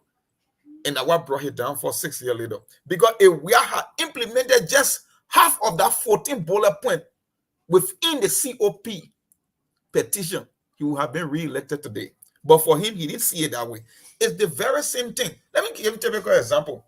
Do you know that the same CDC government abused the same tenure position thing when they came to power to get their people into government as well? Yep. It's the very same thing you see happening with the copper crash situation. Everybody comes to power irrespective of position that already been occupied. They want to bring their parties in. You got the overstaff that was brought by the mop-up exercise. You get government with 45,000 people on their payroll. But because you want to give CDC job, you bring another 15,000. When you couldn't find where to pay them, you thought the best way to pay them was to cut other people's salary and cover up for your partisan. That was the whole idea of the mop-up exercise. It's the very same thing you are seeing here happening. So, but I keep saying it. From the day you were born until the day you will die, you will be making choices throughout your life. The elections are over. We want people. If you want to move that country forward, CDC and Unity Party cannot be an option because you will get more of the same. Whether it's in the legislature, whether it's in the executive, they are the same group of people. Nothing is going to change. You can change the individual, but the game remains the same. So everything is happening in the WIA administration. It's the same thing you see happening in the Boakai administration. We want to get back at the people that were there before. Okay. See, what happened? You get the central bank issue between two administrations. What happened when WIA came? What happened? The money from the Freeport that was missing. From there, it went to the mop-up exercise. It's the same old thing. It's almost like a carbon copy of the same reaction and the action we got from two administrations. And the only difference is we had a more bigger mandate in relation to the Boakai as compared to the percentage of the vote won. But it's the same thing. And I will keep telling the Boakai administration, proceed with caution. You cannot put politics ahead of doing the right thing because the country is heavily polarized. Passing. I think Mom went mute. Folks, I think let's pivot to the line. But before we go to the line, we got an announcement for all of those who are stakeholders who are in the chat room. We first of all want to wish Levy a happy birthday. Levy. Levy comes in birthday today? Yes, happy birthday. Wow. A big one. She one of the very strong, you know, willing. We can say in the people can say volunteer supporters and stakeholders of SKTV. We want to say happy birthday to you, Levy. Thank you for all you do, Levy Thompson. I don't know if I met Levy before, but I think I met her in person. Yeah, Very, we met her. yeah. So very big shout out. It was in Sacramento. I'm not sure. I think it was Sacramento somewhere. We met her. Yeah, very big shout out to you. Covering ANC people in program. Yeah, so Levy, happy birthday to you. Enjoy your new age. Nice lady. The announcement I wanted to make before we open the lines here is to all of the stakeholders. We have spoken to other partners and other things, and other people who work with us. You know, the deadline was the 15th, but we've exceeded the 15th, so we've spoken to them. We have extended the deadline to the end of this month. The end of this month, and that will also follow with an emergency meeting. So just keep watching the chat room as we will be updating you in there. Thank you to those of you who have met up with your, promises, pledges, or whatever it is, and commitments. Thank you so much. To those who have not, we encourage you to please do what you have to do. We got to take care of things. We got to do what we got to do. But let's open the line. It's very interesting. Steve, in addition to your to your announcement, so a lot of people are confused as to what is being stakeholder with SKTV is people who are committed to supporting SKTV and they are part of the project that we are on to build SKTV radio station and even up to TV station in Liberia. But in the meantime, they are committed people who, are registered to be part of SKTV team. Now, are privileged to study information about SKTV, and whatever we do, they contribute morally and financially towards everything that we do on a voluntary basis. Not anybody forcing anybody to do anything. But the book is still open. If you want to be a part of it, get to Steve or myself, then we can bring you on board. There are people who are very committed, both men and women, in making SKTV the best place to be. So I just want to add that, Steve. Yeah, thank you, Mr. Kane. So now, if you want to be part of it, if you want to be part of SKTV, especially the stakeholder, please reach out to me or Sekou. Here's the thing: when you reach out to me, get to the point. The order extra thing, let them go to business. That business you're coming for. If you want social issue, don't put me in situation reach out to Melbourne or to Sekou Kuma. You can do business. Melbourne is the social man, the social chairman. No, we Sekou Kuma with that department will tell it all to them. They will handle the social department. Me and that inside. Yeah, the way Sekou looking sharp like that way, nice haircut like that. No, and Lawrence too. You see how Lawrence take camera on record. Lawrence, because Lawrence want to be on the social committee. Yeah, Lawrence, you can reach out to Lawrence too, so you can face this. Any committee won't put me on Steve, no wahala. Because said I said to you that I'm now or going the way of Sekou, so that Sekou can become my newest ally. You just throwing all kind of committee on me. So I see why. That's why nothing else. Any committee want to cheer, why you will cheer? Don't mind this. Morning, my deacon shit. I find out to become deacon in the church. They measure morning every time. Yeah, you put in a social committee. So go ahead, take calls. 081 1435 04 0776 105 105 081 1435 04 0776 105 105 are the numbers. Put your calls, let's hear you. 0881 1435 04 0776 105 105. We go to the line, take this pricing if we can. Hello? Hello? Please go away from your radio. I move away from the radio. Your name and where you calling from? I'm G.V. Johnson calling from Suffering Avenue, District 1. I'm still hearing you from the background, Chief. Go ahead. Let's hear you quickly. I just also. Go ahead. Let's hear you. Yes, I would like to know, you all are criticizing the government is not bad. But why is somebody can come in Liberia to work with the government to make the government a successful government? Because the country is for all of us. All are all Liberians. See? But in America and criticizing the government, I think it's the right thing you all are doing. So don't call me. Oh, I want to ask him a question. What you feel like Johnny, and try to make the country to be what it should be. Thank you. By your criticism, I love you and everything.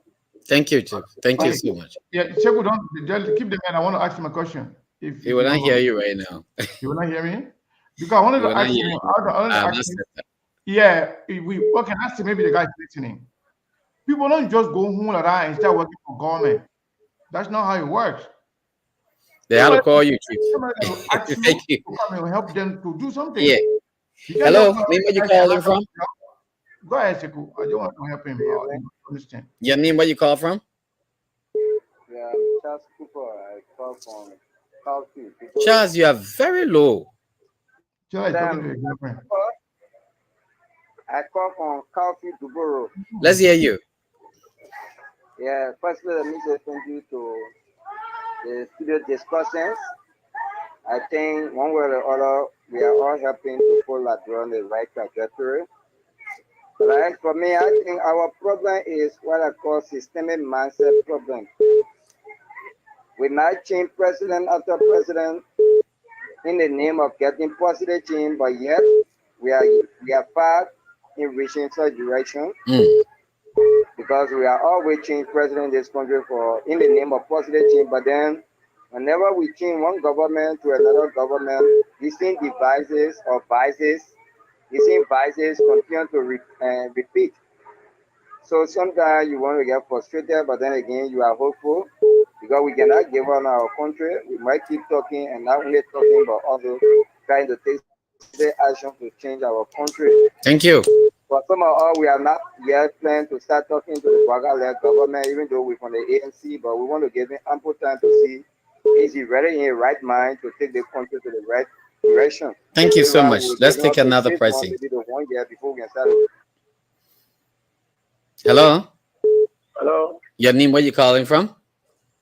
My name is Prince Corey. I call from district number 2.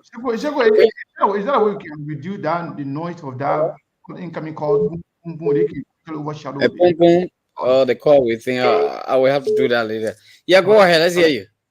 Yeah, I want to say thank you guys for the show. Mm. And then you people, I just say everything off. Okay. The government coming in, government going, think it is their right or somehow to the president to listen to some of these shows.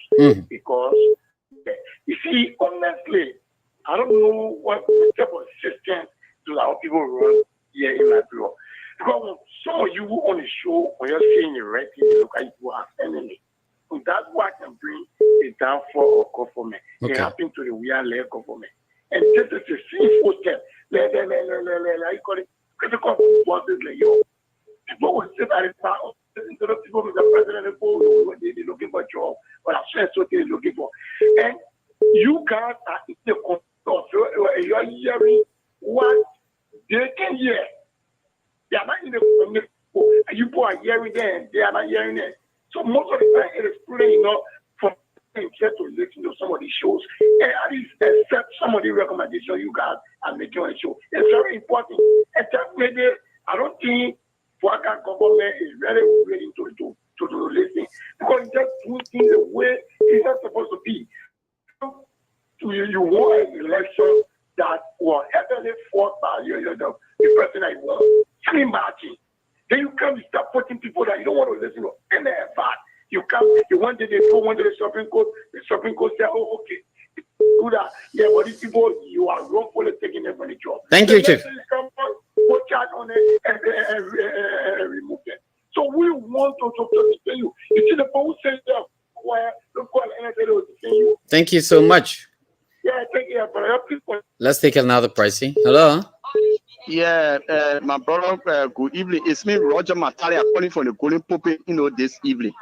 Welcome, Rogers. Let's hear you. You know, the issue here is about governance. And if there's a political science book, they call it Introduction to Competitive Political Science. If you read that, it tells here about, it says that the power to appoint is the power to reward. The reason why there was a guy in Russia that got Yegoti Gaidar. Yegoti Gaidar guy appointed by Boris Johnson because he stood by him when that whole story went on that led to leaving the power of Mikhail Gorbachev. What am I trying to drive at? There are people who stood by Ambassador Baka, and these people, they are not serving in no demerit position. Those who are serving the government now, they are not anybody who just came from crime, someone even submitting great shit. They are not anybody who were expelled from other university and they allowed them to serve as Minister of Agriculture. No, those are professional people. My second disappointment is for some of you to start telling us that, oh, well, you can't just go, you must call. Should somebody call you to come serve your country? Apparently, you might have done something because you cannot run away for any reasons. You might have done something, something must happen. So what I want to tell you is that all of us must come to work together. We have identified a problem in the country that has to do with reconciliation.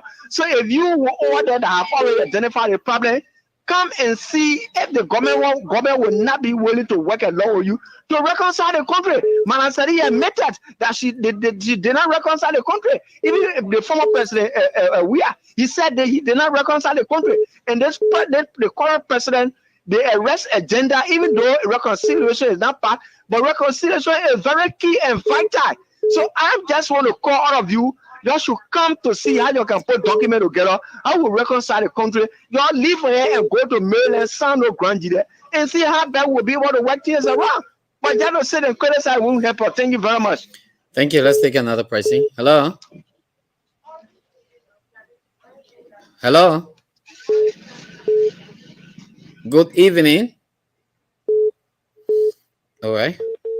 Another pricing, if we can take the. Hello.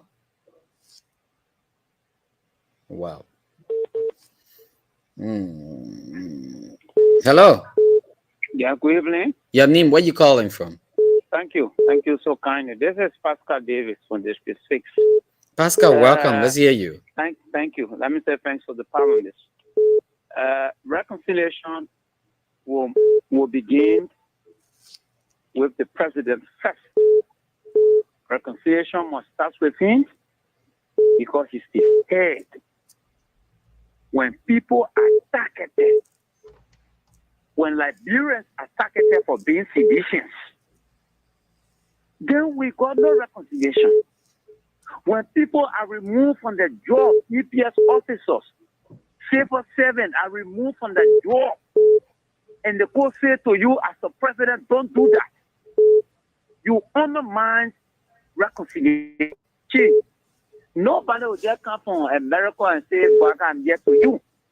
I want to work." How does that work? It is president who should be calling people to work because you're on a destination for experienced people that in America you experience. That's how you think. That when people are in America, they know all the books. You have the idea. That's how you think. We brought Minister of Foreign Affairs here from America on aliens. We brought people who were in America on aliens. Yet then still, our country will still be considered the poorest country in the world. We brought people from America from other parts of the world. Yet then still, our country and the people are still living at their property. That's a definition of why. What's your point? So I'm simply saying the president have got no idea to reconcile the country. Thank you. Because he's the one dividing the country more. Thank you so much. Let's take another person if we can. Hello. Segu? You calling from? This is Louis. I speak from Bushwa Island. I want to thank you and the panelists. How you guys doing? We are okay. Thank you so much. Louis who? Louis Pony. Okay. I heard one of your panelists there saying, I think it's Monk, they should do away with CDC and Unity Party. It is almost impossible. Okay. Look, if you go, both parties have reflected their strength in the presidency and the legislature.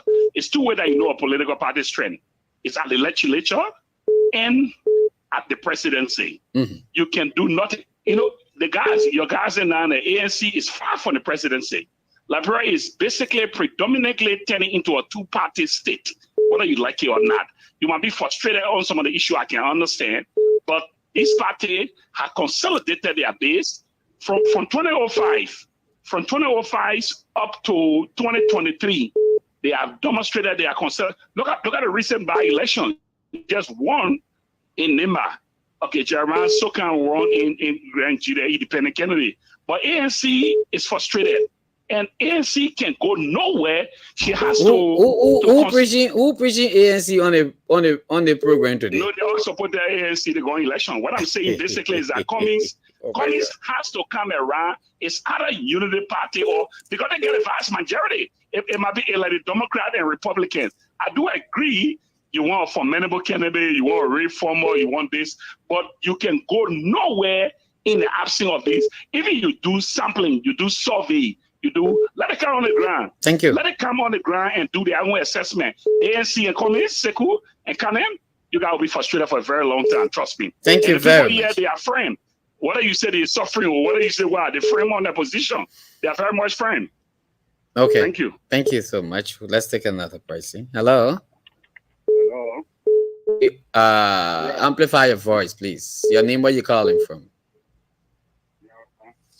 This is Desmond. This is Desmond System. You're too low.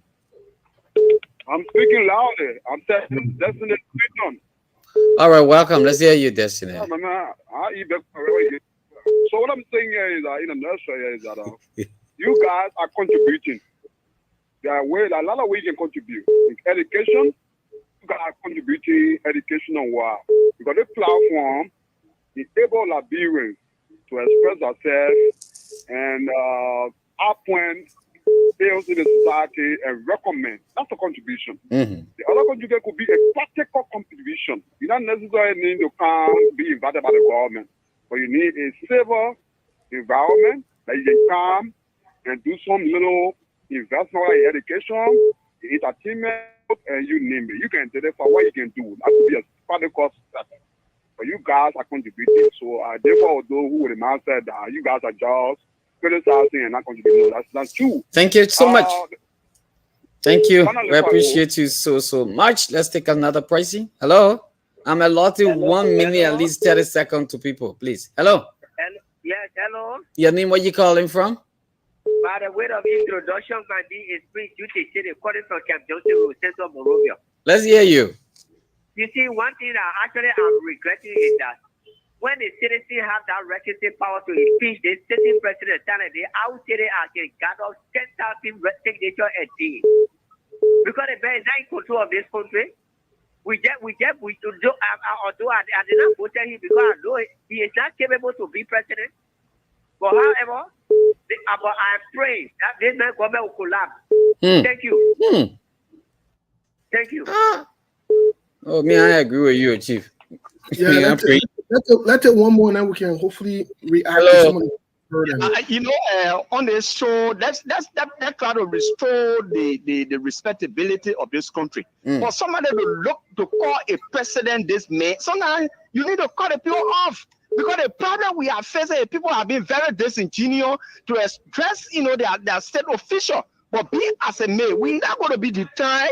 We're not going to be afraid of anything. The only thing we know, what we can do is what best will be able to see that. Like the other pope said on this show here.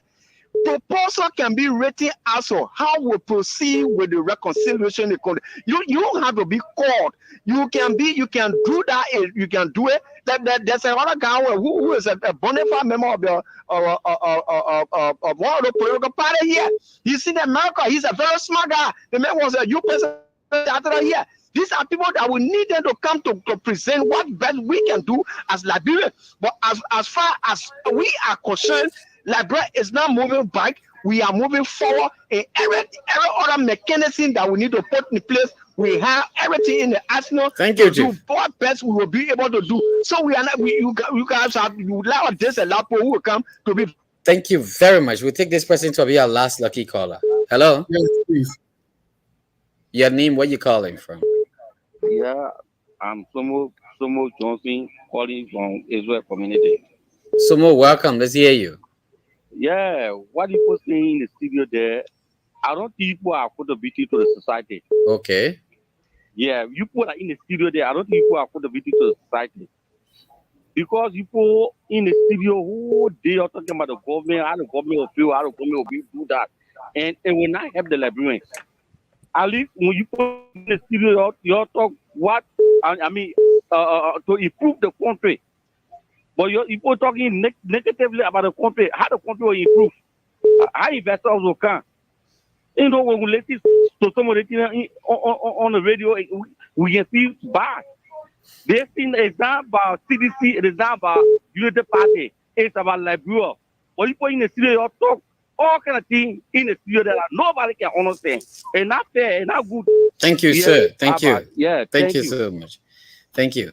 And just before I send control over to Steve, the caller who call and say you praying God for the Boakai government to fail. If Boakai government fail, like Liberia fail, let me tell you. So you better pray God, let the government succeed. So at least the next president will come will meet a good footing to move on. If we just be the day, it's not good for us. So for me, and I agree with you. That I own a view. Steve, I agree with you. Thank you, Sheku. Well, let's get reaction. Seku Kane, what you say? What is your reaction? Yeah. So, in fact, our name was called directly. Me and Kumis will fail. Will keep frustrated. You know, all these people are very interesting, and I like the fact that they can listen. I like the fact that they are listening, and I like the fact that they are learning. First, they used to be insult. You have nothing, you're internet citizen. Now they are telling us not to recommend. Even though we have been recommending, but they're not paying attention. And those who are in government and are listening, you know exactly what to do. You don't have to call Sekou. You don't have to call Maybon or Monk or Steve to come with you.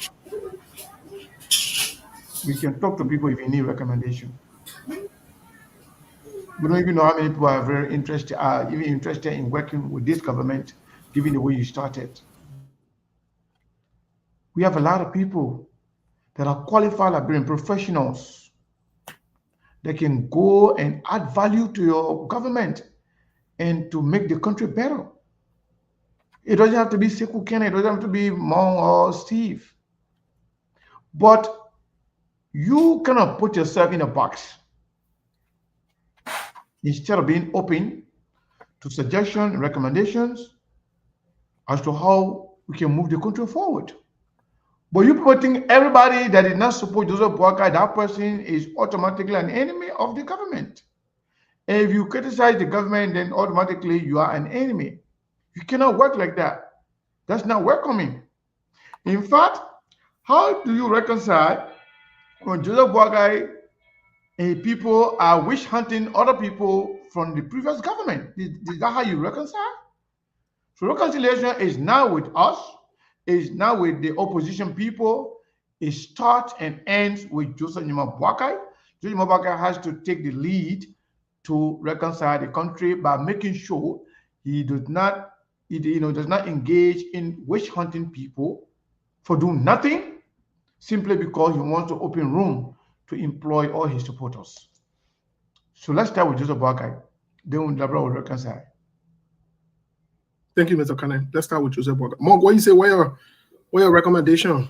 I love the fact that SKTV has been heard throughout the country, and you hear the responses from the callers. You know exactly what will happen 6 years from now. I keep saying it on the show. They get something. You the social scientist, Steve. You know something they call the Stockholm syndrome. That when people stay long into captivity, they become sympathetic to the one that captured them. Look, that country will not change. You know the guy who always calling from Bourgeois Island? I recognize his voice that keep accusing people that the people are resolved. They have consolidated, and that's what they want. They want to turn Liberia into a unity party for the CDC because they are the two least in terms of ideas and moving that country forward.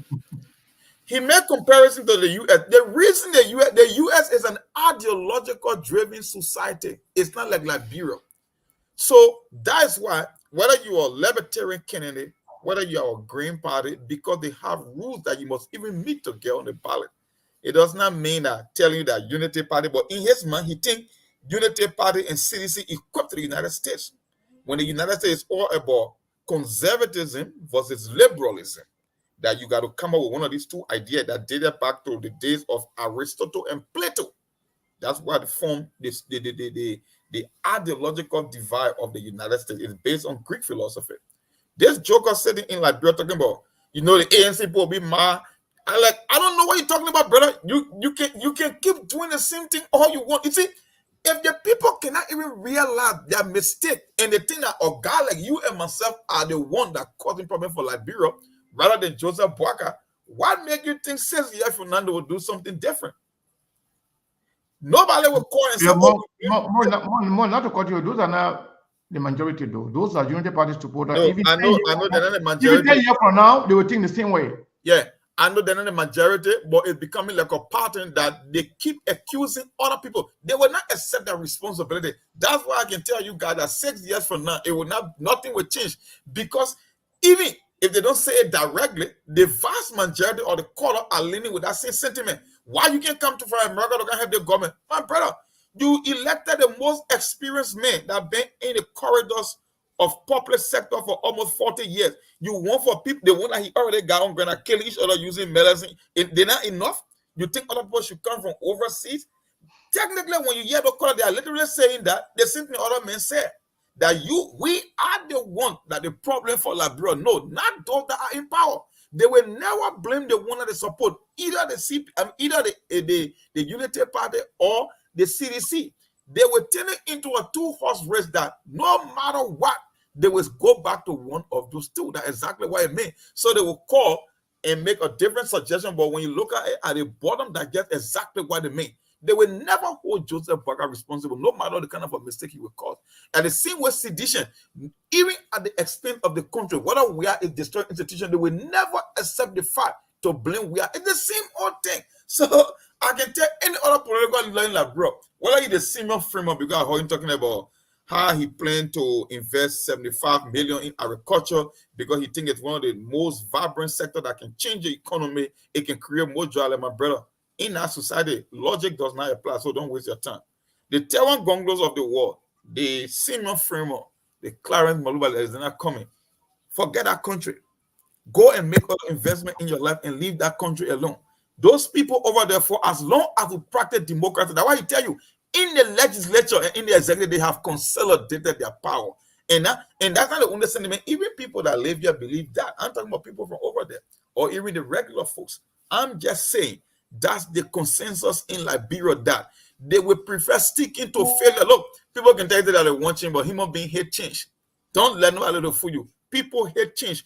They will prefer sticking with failure than to try something different. So don't bother yourself. Don't waste the time, Liberia. That's just it. Thank you so much. Thank you so much, Monk. Let me say this. Let me say this real quick. I listen to all of the callers. I appreciate them.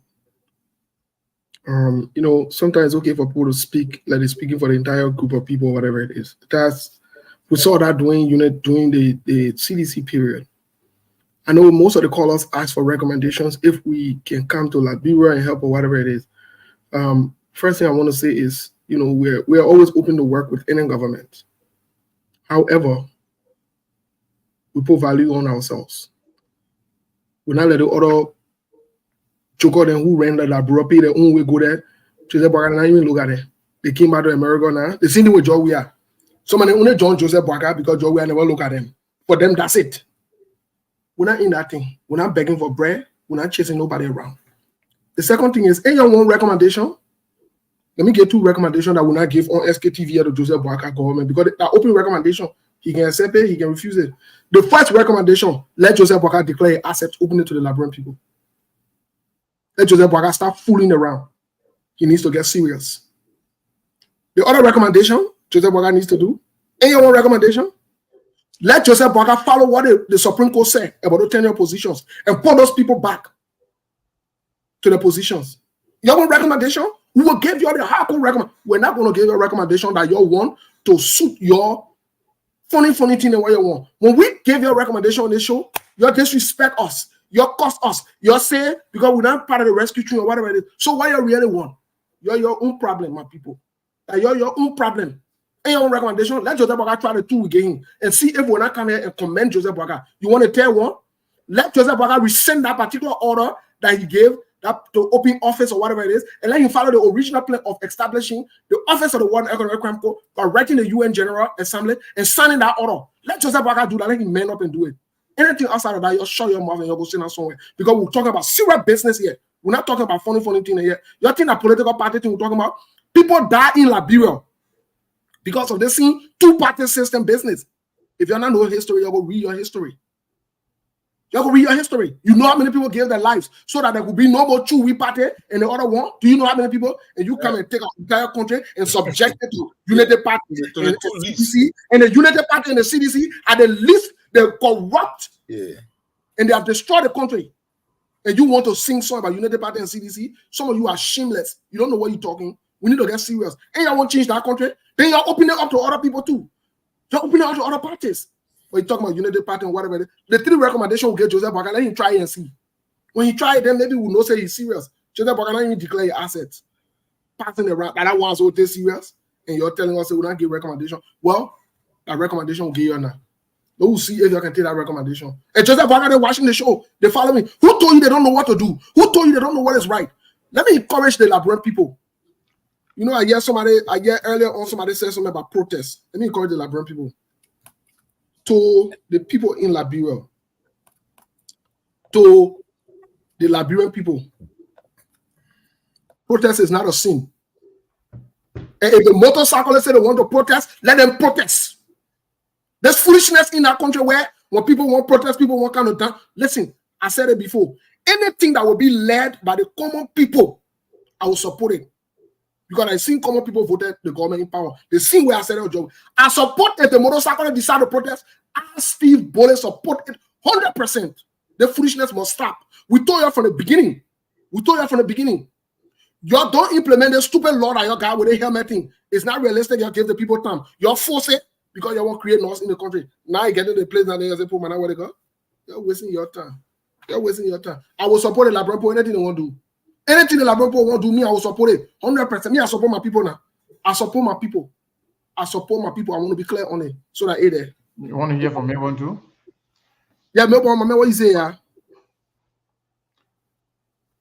Oh, Melbourne, you have your news going on? Melbourne enjoying the show? No, I think you have news going on the other side. Melbourne got to mute the other side to talk to us, maybe, I believe. But yeah, but while we wait Melbourne to get ready, Monk, you want to react to the people again, or you? Well, let me just give an update. So we made that announcement about Friday quota anyway. Oh no, nothing, right? Nothing, absolutely nothing. Yeah, all right. We just want to know where we are. We already gone to almost the 2-hour mark. Yeah. We need 10, and we can get 1 year. I think we should take some reactions, of course, from Mr. Kana, if possible. Yeah, from the diaspora too. Sorry, Mr. Kana and that Steve, I was listening, but unfortunately, my computer want to do something, so you're not getting me. But actually, there's no news. We've been carrying the show up to 10 now. It's 10 minutes past 8. Yes, so we are still on live. Okay, that's great, man. Thank you, guys. Yeah, so quickly, let me just give my own take on all the issues you have been discussing and the colors. Indeed, let me be frank, like I said from the beginning of the show, that our leaders are the problem. Like, Steve, or Mr. Steve Sekou, you said something about the way our governance system is going, or the way our presidents, or maybe our leader, the way they do things, You cannot, for example, you come to Truth FM, they make you manager at Truth FM. They say, yeah, okay, you have Sekou take over. Then you come, you say, okay, all of you, whether you are radio announcer, whether you are technician, whosoever, go. Yeah, you are fire. Everybody fire. Tell that. Everybody fire. So tell me, how will you run system like that? For me, that's one of the major issues. That every time they're changing people, they're taking the other person from the other side to the other side. It's not right. So like that, the kind of development you want, you will not get it. The kind of a better system you want, you will not get it.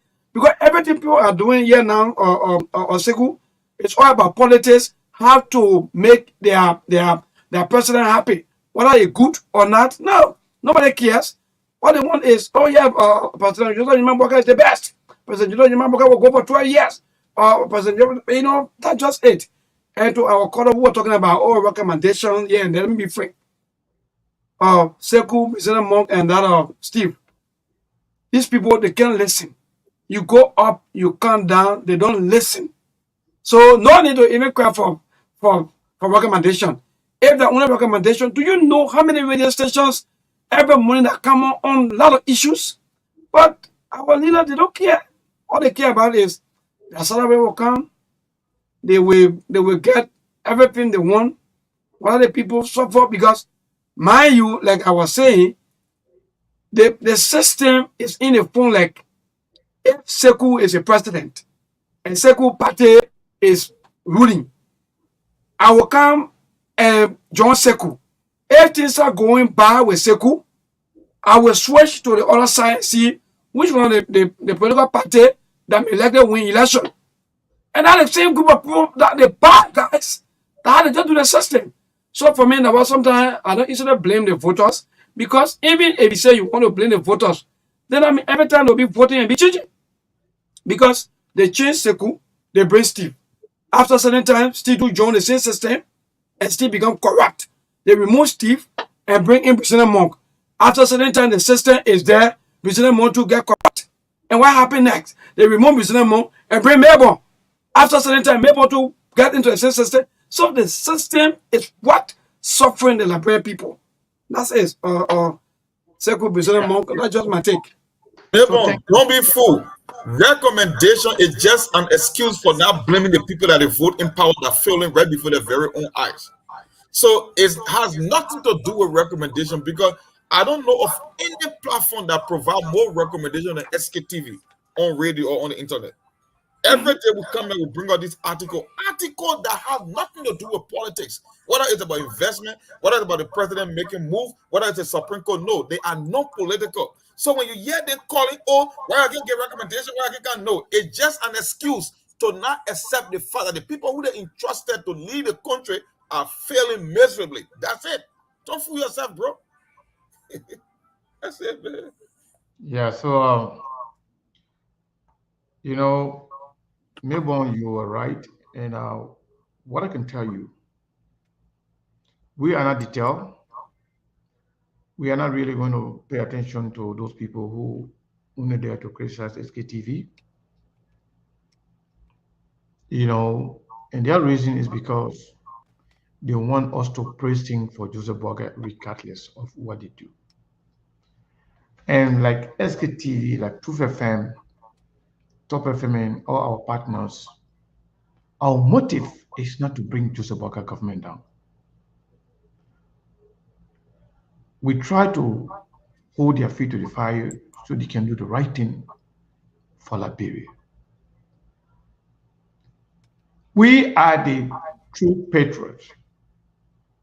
We are the real Liberian that mean well for Liberia. Because why? We call on people to stop doing the wrong things and admonish them to do what is right. So we should be, respected and regarded as people that love their country. The reason why you're seeing the agitation in the voices of the supporters of Joseph Boakai and the Unity Party is because they are unwilling to accept the fact that they misled the Liberian people, they deceived the Liberian people about everything that has to do with Joseph. Maybe I'm hearing myself for some reason. Yeah, so please help me to mute my side Yeah. because Okay, so I can do that. So they are failing to admit the fact that they lied to the Liberian people about everything. Let's start with Joseph Boakai himself as president. Everything they said about Joseph Nima Boakai was not true. They said Joseph Boakai is the most experienced person. He knows how to change this country. Now they're saying that nobody can learn to be president until he become president. After saying that the man got all the answers. They said the man was 100% physically fit, mentally fit. And the man had his hand on all ready to go. Joseph Boakai now becomes somebody, a hand-free, a laissez-faire president who allow other people to make decisions for him. You do whatever you want. If it's good, I take credit. If it's bad, I put the blame on you. So Joseph Boakai love it when you hear people say, oh, you know, now the president, they put in around the president making it funny. He likes that. He loves that. But then when it's good, yeah, the public proceeding well, the government is good, he lost that. The only bad thing for him is the people who he outsources his responsibility to.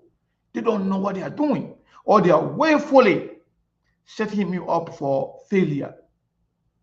They set up Joseph Boakai for him to fail. We're not the one doing it. So those who are behaving the way they are behaving, like Mo said, they don't have the balls, they don't have the courage to say, yeah, we made a mistake. Or to call on their leader to do the right thing. They instead apportion blame to other people. They know very well Joseph Boakai is not in control. They know very well Joseph Boakai does not know what's going on. They know very well Joseph Boakai only receive. Oh, I didn't even know. I'm sorry, man. I didn't know how to call us on here. Tell you guys we should take some call. Let's do this. 763 number 763 7242. Are you there? Yes, I'm here, Mr. Connor. What is your name? Yeah, this is Elvis from Minnesota. Elvis from Minnesota. Welcome, my brother. Thank you. And hello to the other panelists. You know, we've said this many times, and I think more people are starting to realize it. And I think you yourself, you echo, similar sentiments tonight on the caller who was talking about the people's mind is already made up, and sharing similar, views about Alexander Cummings. And unfortunately, I have to agree with that caller in his sentiments, because the reality is the Liberian people civically, they haven't been enlightened enough to understand how to pick a good leader. So their mind is who's popular, which is, again, essentially is what politics is. It's about the most popular person. The idea is the most popular, they're going to win elections. And that's where a man like Cummings is struggling. He's qualified on the technical side of things. On the managerial side of things, he's more qualified than I think any other candidate in the race. These past elections and probably coming up in 2029. But he is not charismatic enough to popularize himself with the constituents in the country. So he's going to suffer in terms of getting elected. That's why I said it a long time ago. If George Weah is out of the picture, try to go to CDC. Some people think the party will corrupt him, but I think a man like him could actually put, some seriousness into that party and give it some more legitimacy than what President Weah gives it. So that will probably be his best path, to join forces with the CDC, show his leadership style, get George Weah to buy in, endorse him, and hopefully we can get him in there as president. But Liberians have not evolved to a point where they can look beyond popularity. So when the guy is saying that Cummings was still on his side and this and that, it's the psyche of many Liberians in that country. So my point here is the one thing I want to discuss. I know you guys have to discuss it yesterday. Is this whole Cooper Crash situation? You know, I want to talk to my big brother Josiah Joker. I've had a pleasure of sharing platforms with him before, and I think he's doing a good job in America. What he's doing will be admirable, but in Liberia, he has to be careful. So there's a clarion call to him. He has to watch his back because he ain't been out of the country for some time. He's just going back working. Be mindful of those guys. You know, because we can't say, oh, don't shoot the boat too much. But at the same time, we know Liberian people how they can act, and we don't want to see a good Liberian professional, you know, life at stake because of doing the right thing. So please be careful, my brother, because these guys, you tend to ruffle a lot of feathers that may come after you. But Mr. Conan and Steve and the other guys, you guys are doing, you know, your part of the what we call civil service to the country. You're giving the people an opportunity for the voice to be heard. You're not somebody who is awaiting jail time, who will be going to jail soon. You build your platform. I'm sure, hopefully by the grace of God, the right way. No skeleton in your closet. So that's why some of us can gravitate. You know, even though on other platforms, we come here and we listen and we feel at peace. We're not following the quote unquote biggest platform who is led by a criminal. So I must give you kudos for that, and I will applaud you and your team for being consistent and putting out good programming. So some of us who are on other networks, what we'll consider maybe rival networks, we'll give you kudos for it. So good job to you guys, and always allow other people to make their voice on the platform. We appreciate it. I'll leave it there for now. Thank you. Thank you, Average. Thank you so much for your contribution. We appreciate it. Yeah, so let's take this caller right here. I think this caller from Canada. Hello. Hello, this is Marcy. Hey, Omar, how are you? I'm good. Welcome to SK TV. I just wanted to say something. Go ahead. You know, Liberians, we are very interesting people.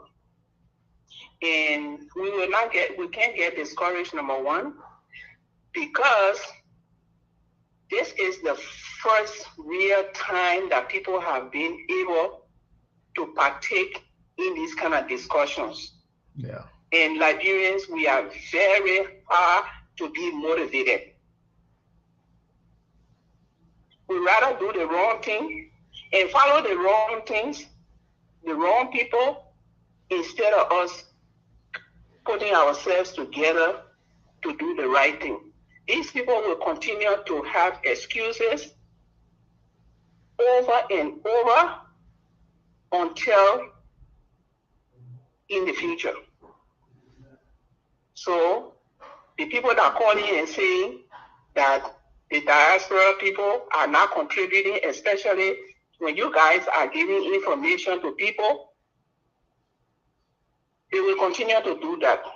For the mere fact that they can sit in their villages, because myself, I come from village, for them to even listen to the radio and get these informations to call and be talking rubbish, they don't know what to do. They don't know how to act because they have never been able to partake in these kind of things. So you guys are doing a great job. That's just what I wanted to say, and thanks so much. Thank you so much. Thank you. Thank you so much for always being on the show, for sharing the show, and for keeping the show alive. Thank you. We appreciate it. Thank you. Bye. All right. So let's take another caller here. I think this is Abraham. Abraham. Hello? Yeah, welcome, my brother. You're alive. Thank you, man. Thank you very much, man. Great show, guys. Thank you. Yeah, I mean, thanks to you and the team, man. Mom, Steve, and of course the guys in Liberia. You know, I've been following the show, and it's really an interesting topic. And sometimes it becomes so sentimental, but the reality there is that for people to come and listen to these real life situations in Liberia and continue to live in the complete opposite of it, or so to speak, that indeed everything is going right, it's just my darling. Second, if you can recall the phrase, when it gather, you were thought tired, it means to say that you're not willing to listen to anything else. Yeah. They can criticize from now to Jerusalem. They have coined the phrase already, you thought tired. So what is there to listen to? That's one. Second. Two, say whatever you can say. You have a close election over the country, it's evenly divided. And the immediate rival, you can't point to anybody from them that you are even maintaining that position they have, or at least to even extend a hand. Whether be it on a board, be it on anything. There where the reconciliation is supposed to be initiated from. Yes, I done that. The CDC in 2017, when they lost election, your vice presidential candidate was one of the very first appointees in that government, in a lucrative position, in case of Emmanuel Noboy. Not only that, they appointed Harrison Conway, who was Mr. Cummings running with. And not Mr. Cummings. Bronskin is running it. Well, in fact, Harrison County party even took the CDC to court. And yesterday, they did not begin to fight that, they extended our hands.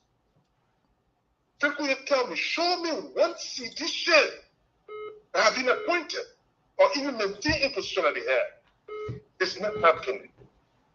And for people to come here and talk about, oh, you need to give your input. What's about those that they're getting the input already and they are maligning, they are sidelining them? Yeah. They say, so we get about even family. Yeah. I'm gonna leave my family here, go to Liberia to go recommend to the bugger. Yeah. It's interesting. Thank you, sir. But Thank I you. can understand these people, they don't want to accept realities.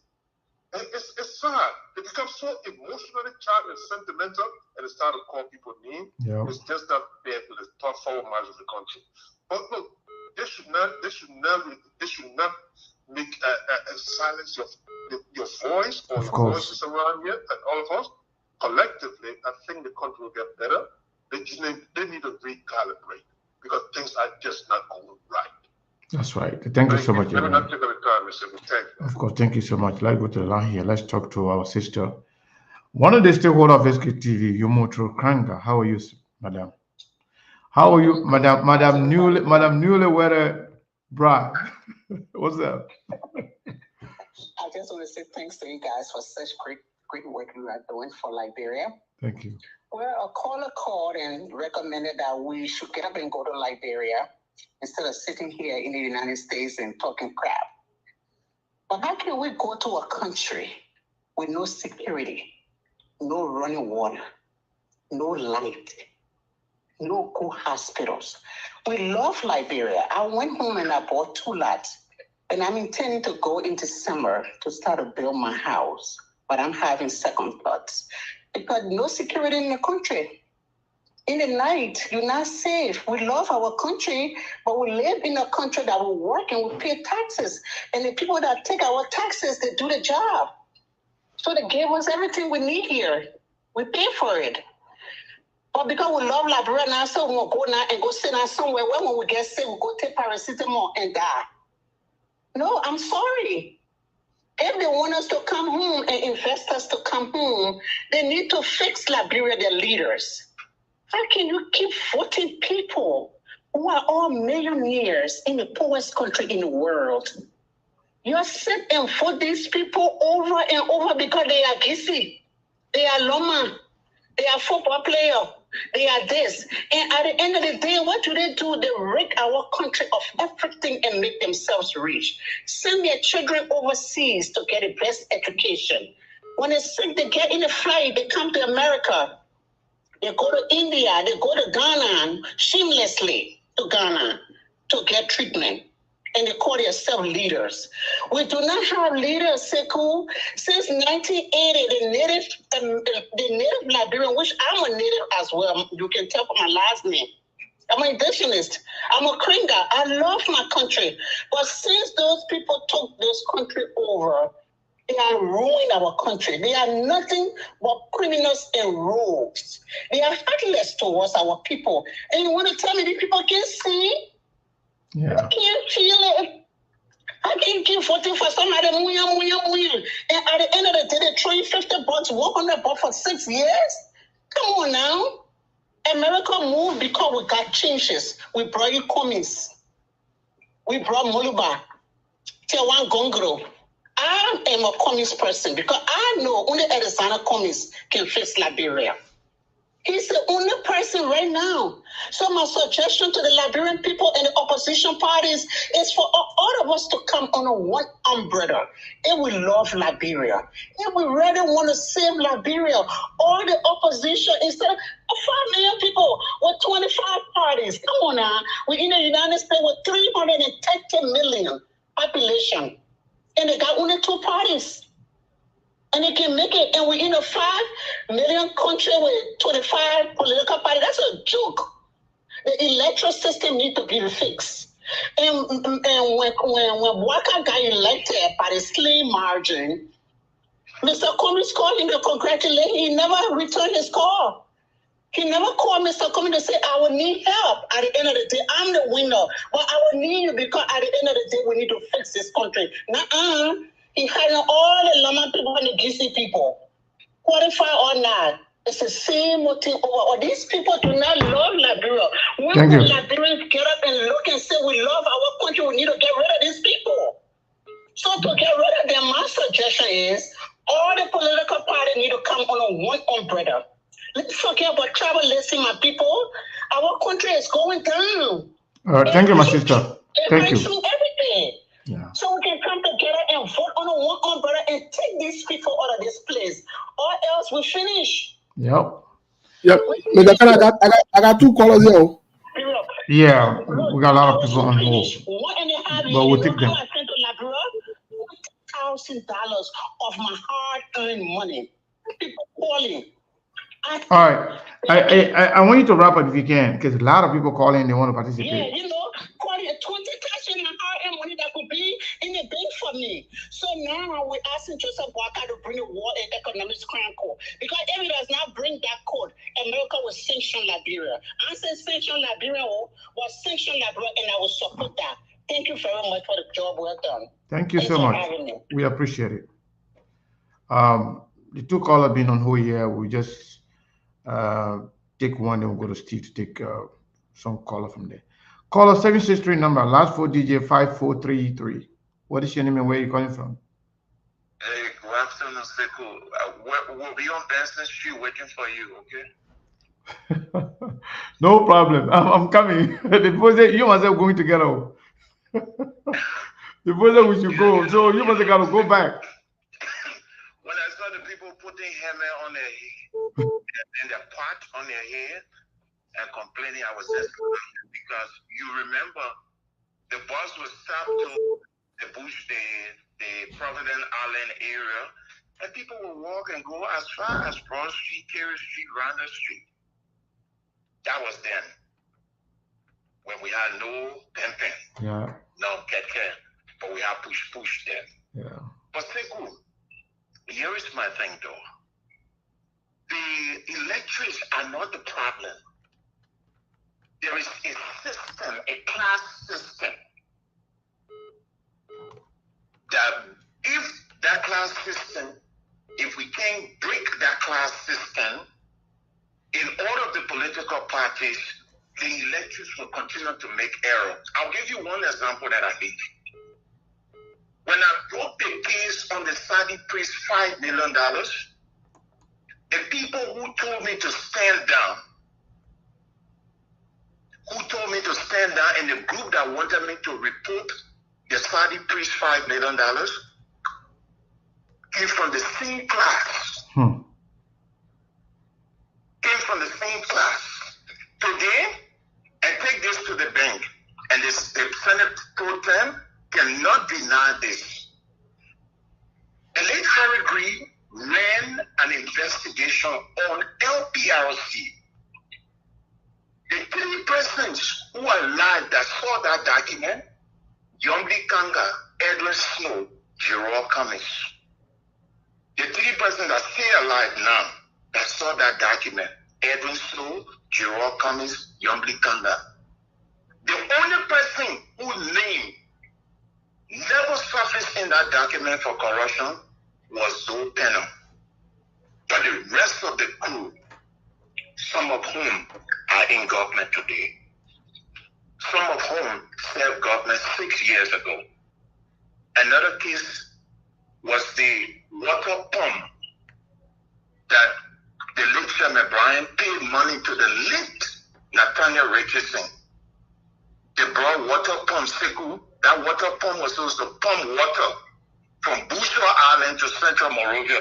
You know that the water pump they brought to town was an old water pump that they painted, and they allowed Chairman Brian to go and dedicate the water pump while it was still on the ship. And the same people in the system said we should stand down. I was asked to go and apologize to Dr. Nathaniel Richardson, may his soul rest in peace. When I met him, I said, Dad, the only way I retract the story, except you appear. He said, but Jerome, if you don't do so, you know they'll fire you. I said, I don't care. They can fire me.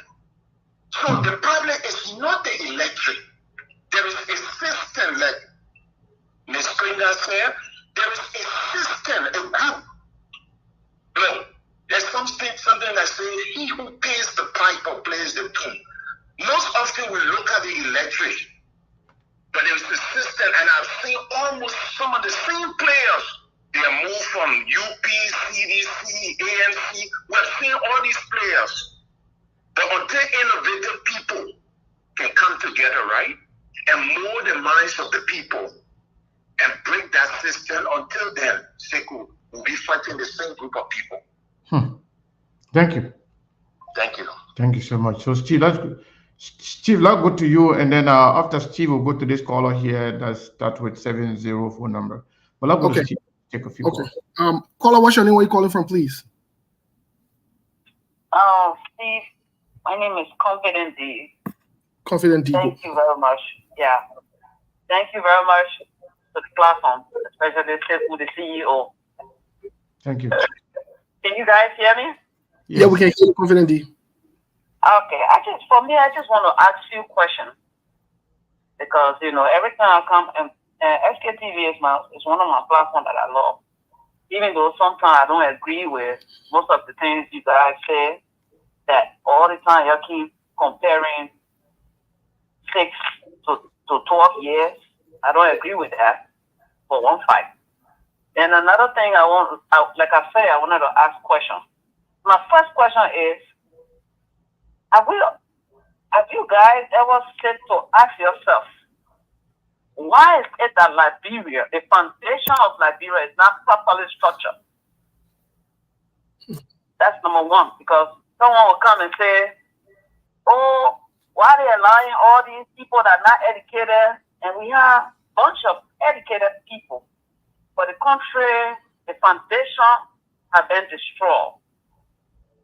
My second question is, when Ellen and Joseph Boakai came to power, they had the highest when it comes to donation. The whole world supported our country. What did Ellen and Boakai do to help the country?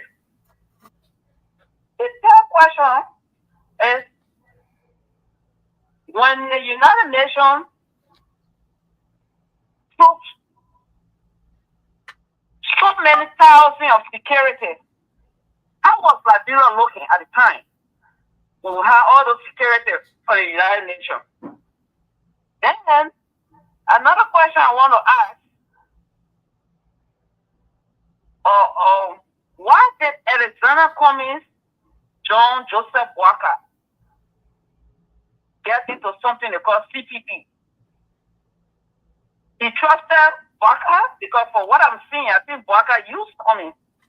He allowed Cummings to do all the dirty work, and at the end of the day, he the one enjoying it. So why was that? What was that whole CPP thing about?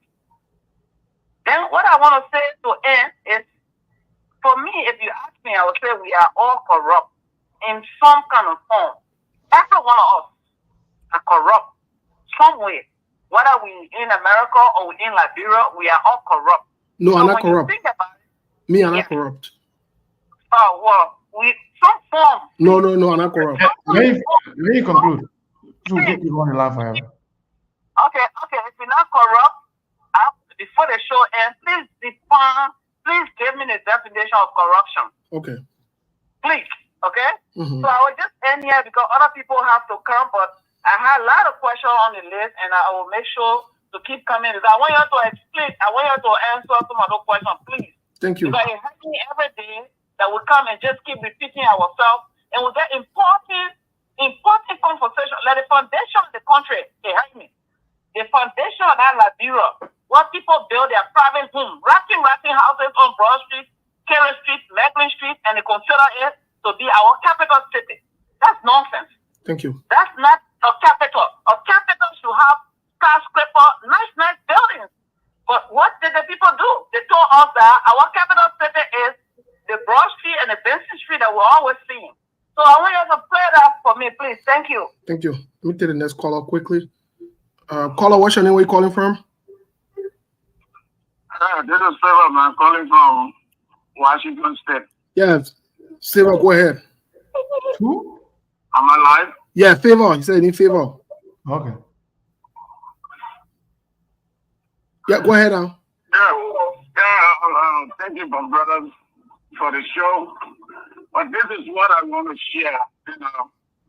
You see, if these people responding to you guys about, what you are talking about, your concern in Liberia, sometimes I want to agree with them, You see the war we have in Liberia, in everything, there should be a negative and positive aspect of it.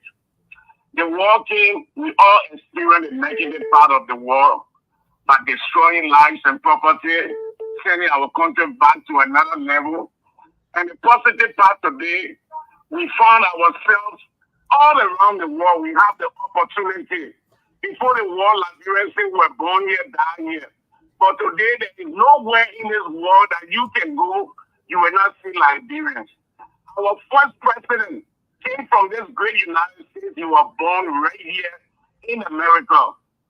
And they said, show me your friend, and I will tell you who you are. What is it? We are friends. We are brothers. We are partners with this wonderful America. This greatest country on the face of this earth. Why is it Liberia can never look like America? That's my first question. And the reason why I want to agree with those people the way they sound, Liberia came to this country. They acquired knowledge. Who's going to build that country? Who's going to make Liberia to look like Miami? It's the very Liberians. The America that we are enjoying today, America is not Egypt from the sky to make America what it is today or what we are enjoying. Today I'm driving in the street of America because of one man called Martin Luther King that put his life on the line. But when I listen to the SKTV, it's only about cursing, about the problem, but not talking about the issue. I'm just an Uber driver here. This war that brought me outside. But today I can stand and boast. Today I have my dream is to own a hotel. I will see Liberians coming, people coming from around the world. Hold on one second. Yeah. Hello? Yeah, go ahead. You said you listen to ESK TV, you listen to cursing and something? That's what you said? Yeah, I let Africa So you like cursing? Are you somehow attracted to cursing a lot? When people curse you love that? I said I hear curse. C-U-R-S-E. Oh, okay. All right. Go ahead and conclude. Okay, cursing the nation, negativity, nothing possible. We're talking about investment. Let me just give you a little short story. One time. No, we're not got that. No. Listen. We got out of point on who I beg you. So, okay. Yeah, sharp, please. Let me conclude. Yeah. Brother, I'm Liberia here. Even the Kumi I don't want to bring. One tree can never make a forest. The investor we're talking about should start for you and I. That's the only way Liberia will move forward. I'm just an Uber driver here, but I got for $300,000 investment right now in Liberia. Suppose you gave me your number, I can send my project to you that you will see a live. Mama, send money to us first. Support us first before we send your number to you for your project. Oh, I'm just sending it to Liberia, not to you that in America. You are in the land of local homie. But why are you listening to us and then to calling on our show? If you think we don't deserve anything. Come on, man. You're not being fair, my brother. But thank you for your. Tell the other caller, I got one last more caller, but tell the other caller, please. Yeah, caller, what is your name and where you calling from? 704 number. You come here boasting your money, you don't even know what you're talking about. Hello? How you doing? How you guys doing? My name is Kennedy Kure. I'm calling from Charlotte, North Carolina. Go ahead, Kennedy. First of all, I just want to thank you guys for what you continue to do for the country. Sure. And we must thank God that now that SKTV is reaching in the interior part of the country where people listening to what's happening in the capital city, that these guys that are elected to represent our people, what they are doing to the country. The people we need to target right now are the young people between the ages of 30 going down, because the future is gone. We are fighting against a group of criminals, cartels that is running our country. George, we have a youth back then. The old man, Joseph Weka, they used him to become president of Liberia because they know the same way they manipulate George we are, they got the same, they can manipulate the public. Okay? So the people we need to target are the younger generation, so enlighten their minds. These children, they are mentally enslaved.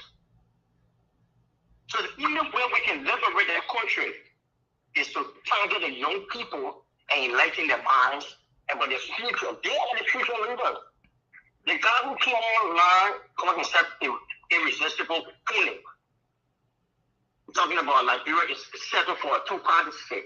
Then you go back to understand what is the genesis of the war that was fought in Liberia by the so-called progressive that went back home and fought against the one-party system for a multi-party system that brought the crisis in Liberia today. Where our war came from, the civil crisis. Don't overthrow Toba because the influence of the progressive. The people who said they could rule the country, they have the experience, they were going to serve their rights for the cheapest. That led to April 12, April 14, or whatever it is, 1979, 1980, the famous rights riot that went around like where we are today. And these guys who consider themselves the indigenous are empowered today. Look at the legislature. Look at our Senate. You found all the names you find there are indigenous names. But what did they do? They enslaved their own people. Look, gentlemen, we're in a crisis, right? The people that we're fighting with, these guys are also collided to what?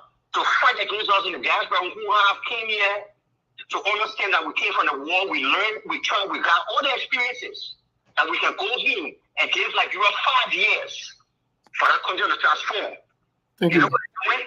They're fighting against us not to go home because they feel that when we go home and elect our people, they will not be in power.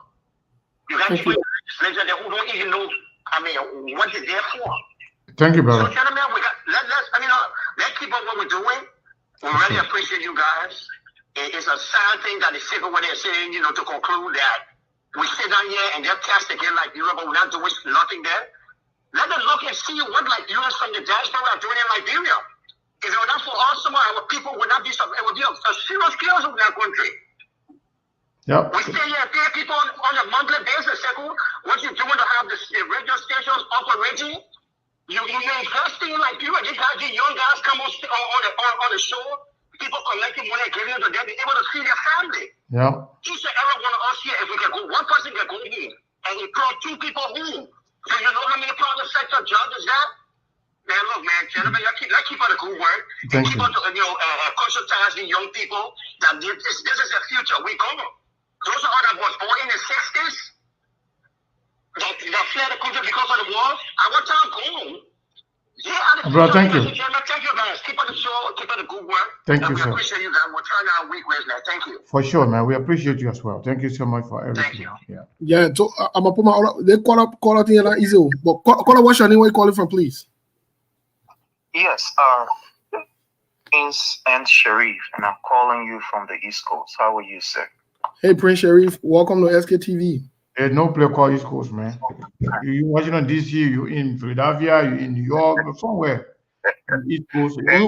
Who you hiding from? Nobody looking for your government. Nobody even care for you no more.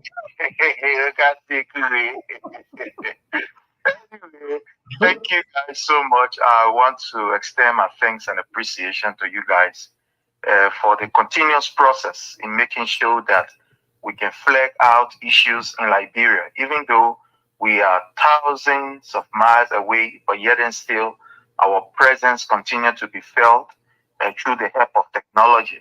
And I want to thank you guys for the great work. What it is true that I may not agree with everything, but I think this is a very good, platform that we all can use. And we also want to say thanks to the CDC-led government for giving us this kind of opportunity that we have to modernity, Yeah, because CDC the one that created Facebook.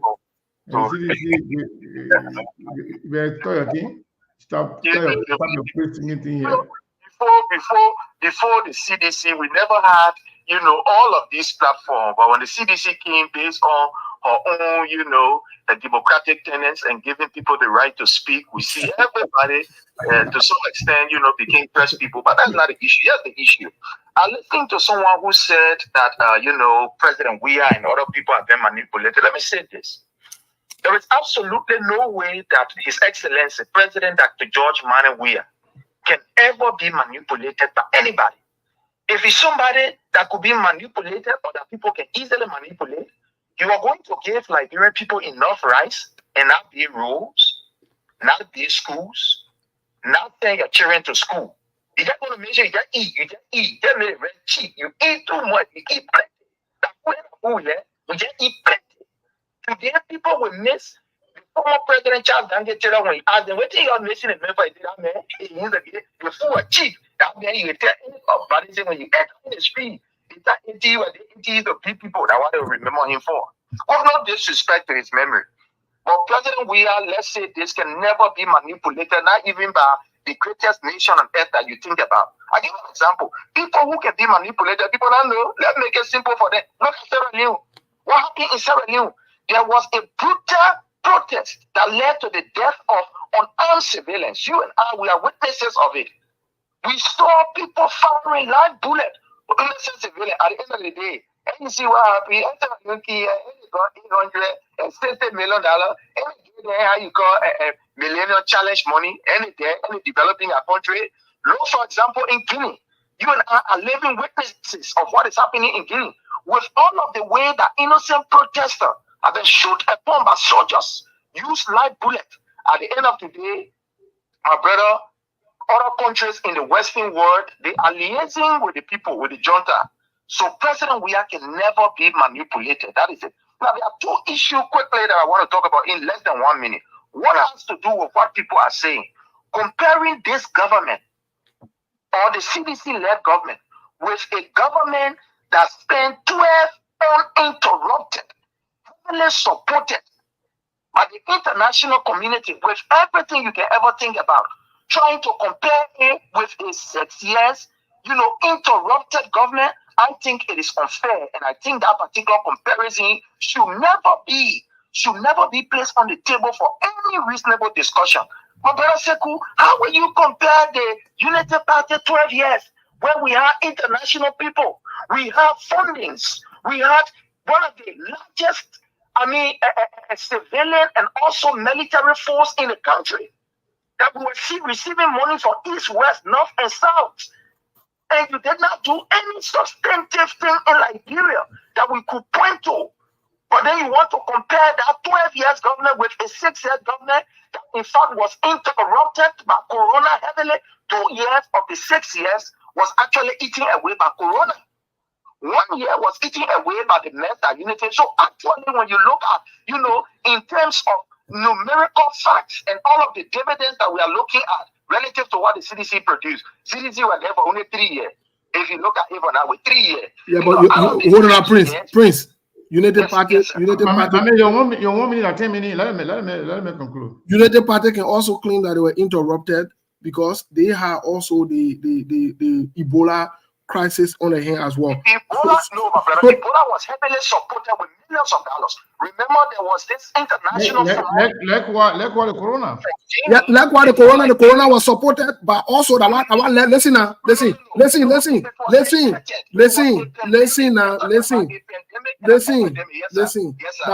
one led to the death of Abbott, Gifty Lama, because of the report of the money that they had, that Samuel Tueden squandered and used, misappropriated. You know that what we said to the Liberian people, anything CDC, anything United Party, they should run away from everybody. Now listen to us. We told them, because both of you are not options. Moses, it is unfortunate. I don't want to go in there because the information that you have just provided is false, is misleading. In fact, the reason for which these people, they were allegedly killed was because they were about to carry on a report, an audit of the United Party government. They were about to carry a report. You don't make any sense. Go and conclude. See. $25 million squandering opportunity that happened in that okay, no problem. We don't want to go there. We don't want to, try to think this good people character. But the next issue has to do with my brother, the educated people. Let me say this. No, Prince, we gotta go. You said less than 1 minute. We be in there for 30 seconds. I beg you, sir. There was an interruption. 30 seconds. Now, the problem of Liberia has never been the lack of educated people, but it has been the dishonesty from the people who are highly educated. That is one of the things that we need to know, and we need to set the record straight. Are we talking about educated people? We have had people that are highly educated, highly qualified, that have worked in government.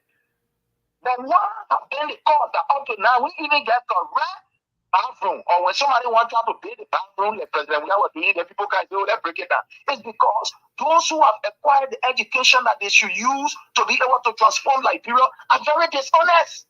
Why do you think with a Koji work at, for example, the city mayor, all of the time you work there, pay issue, it was on time. But let me today, you and I know today what happened in Liberia. There was a serious protest with the MCC workers. For the past 5 months, they have not taken pay. When you go to the people say they were shouting. Look what happened in Jacobtown. The people went there to go and break a mosque. All my people, all of the United Party government, you want to tell me you don't even have regard for religious institutions? My man, Fanta, one of these days, join us on the show. Fanta, yeah, join on the show, my man.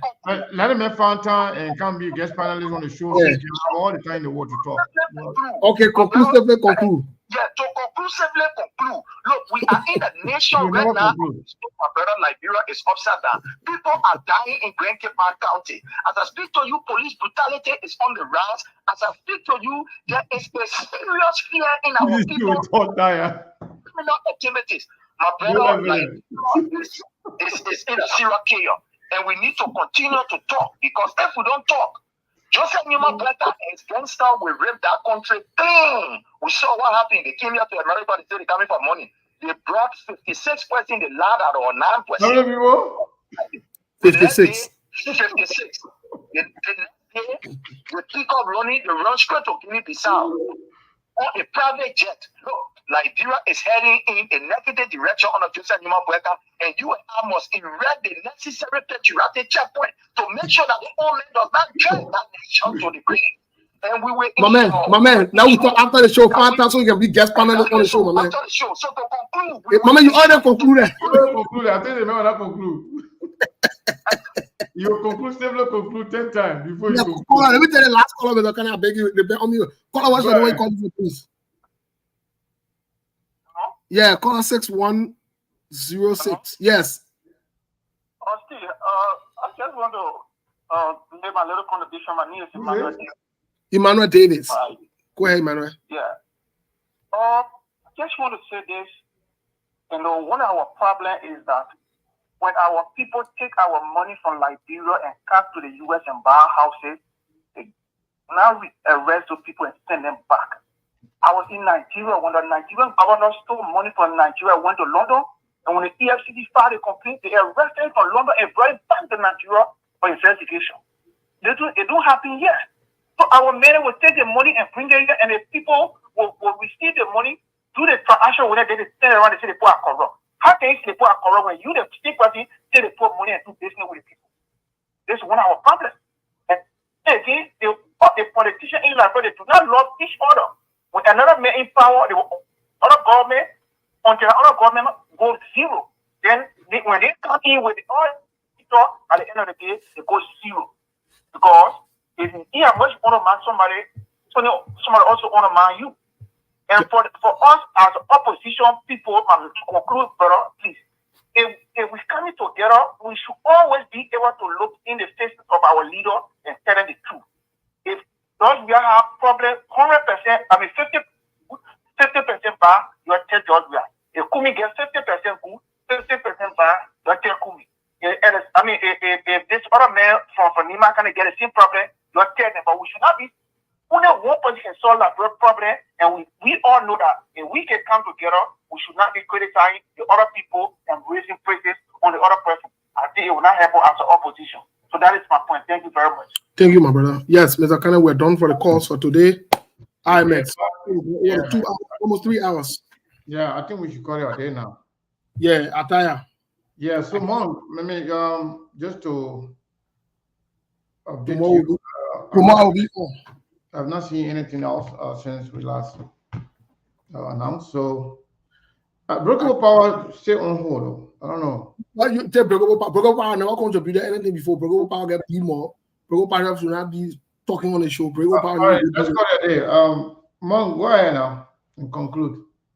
And conclusively conclude, like Prince Sherry would never conclude.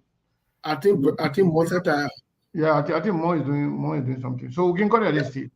Yeah, but I cannot deal with you to call it a day. All right.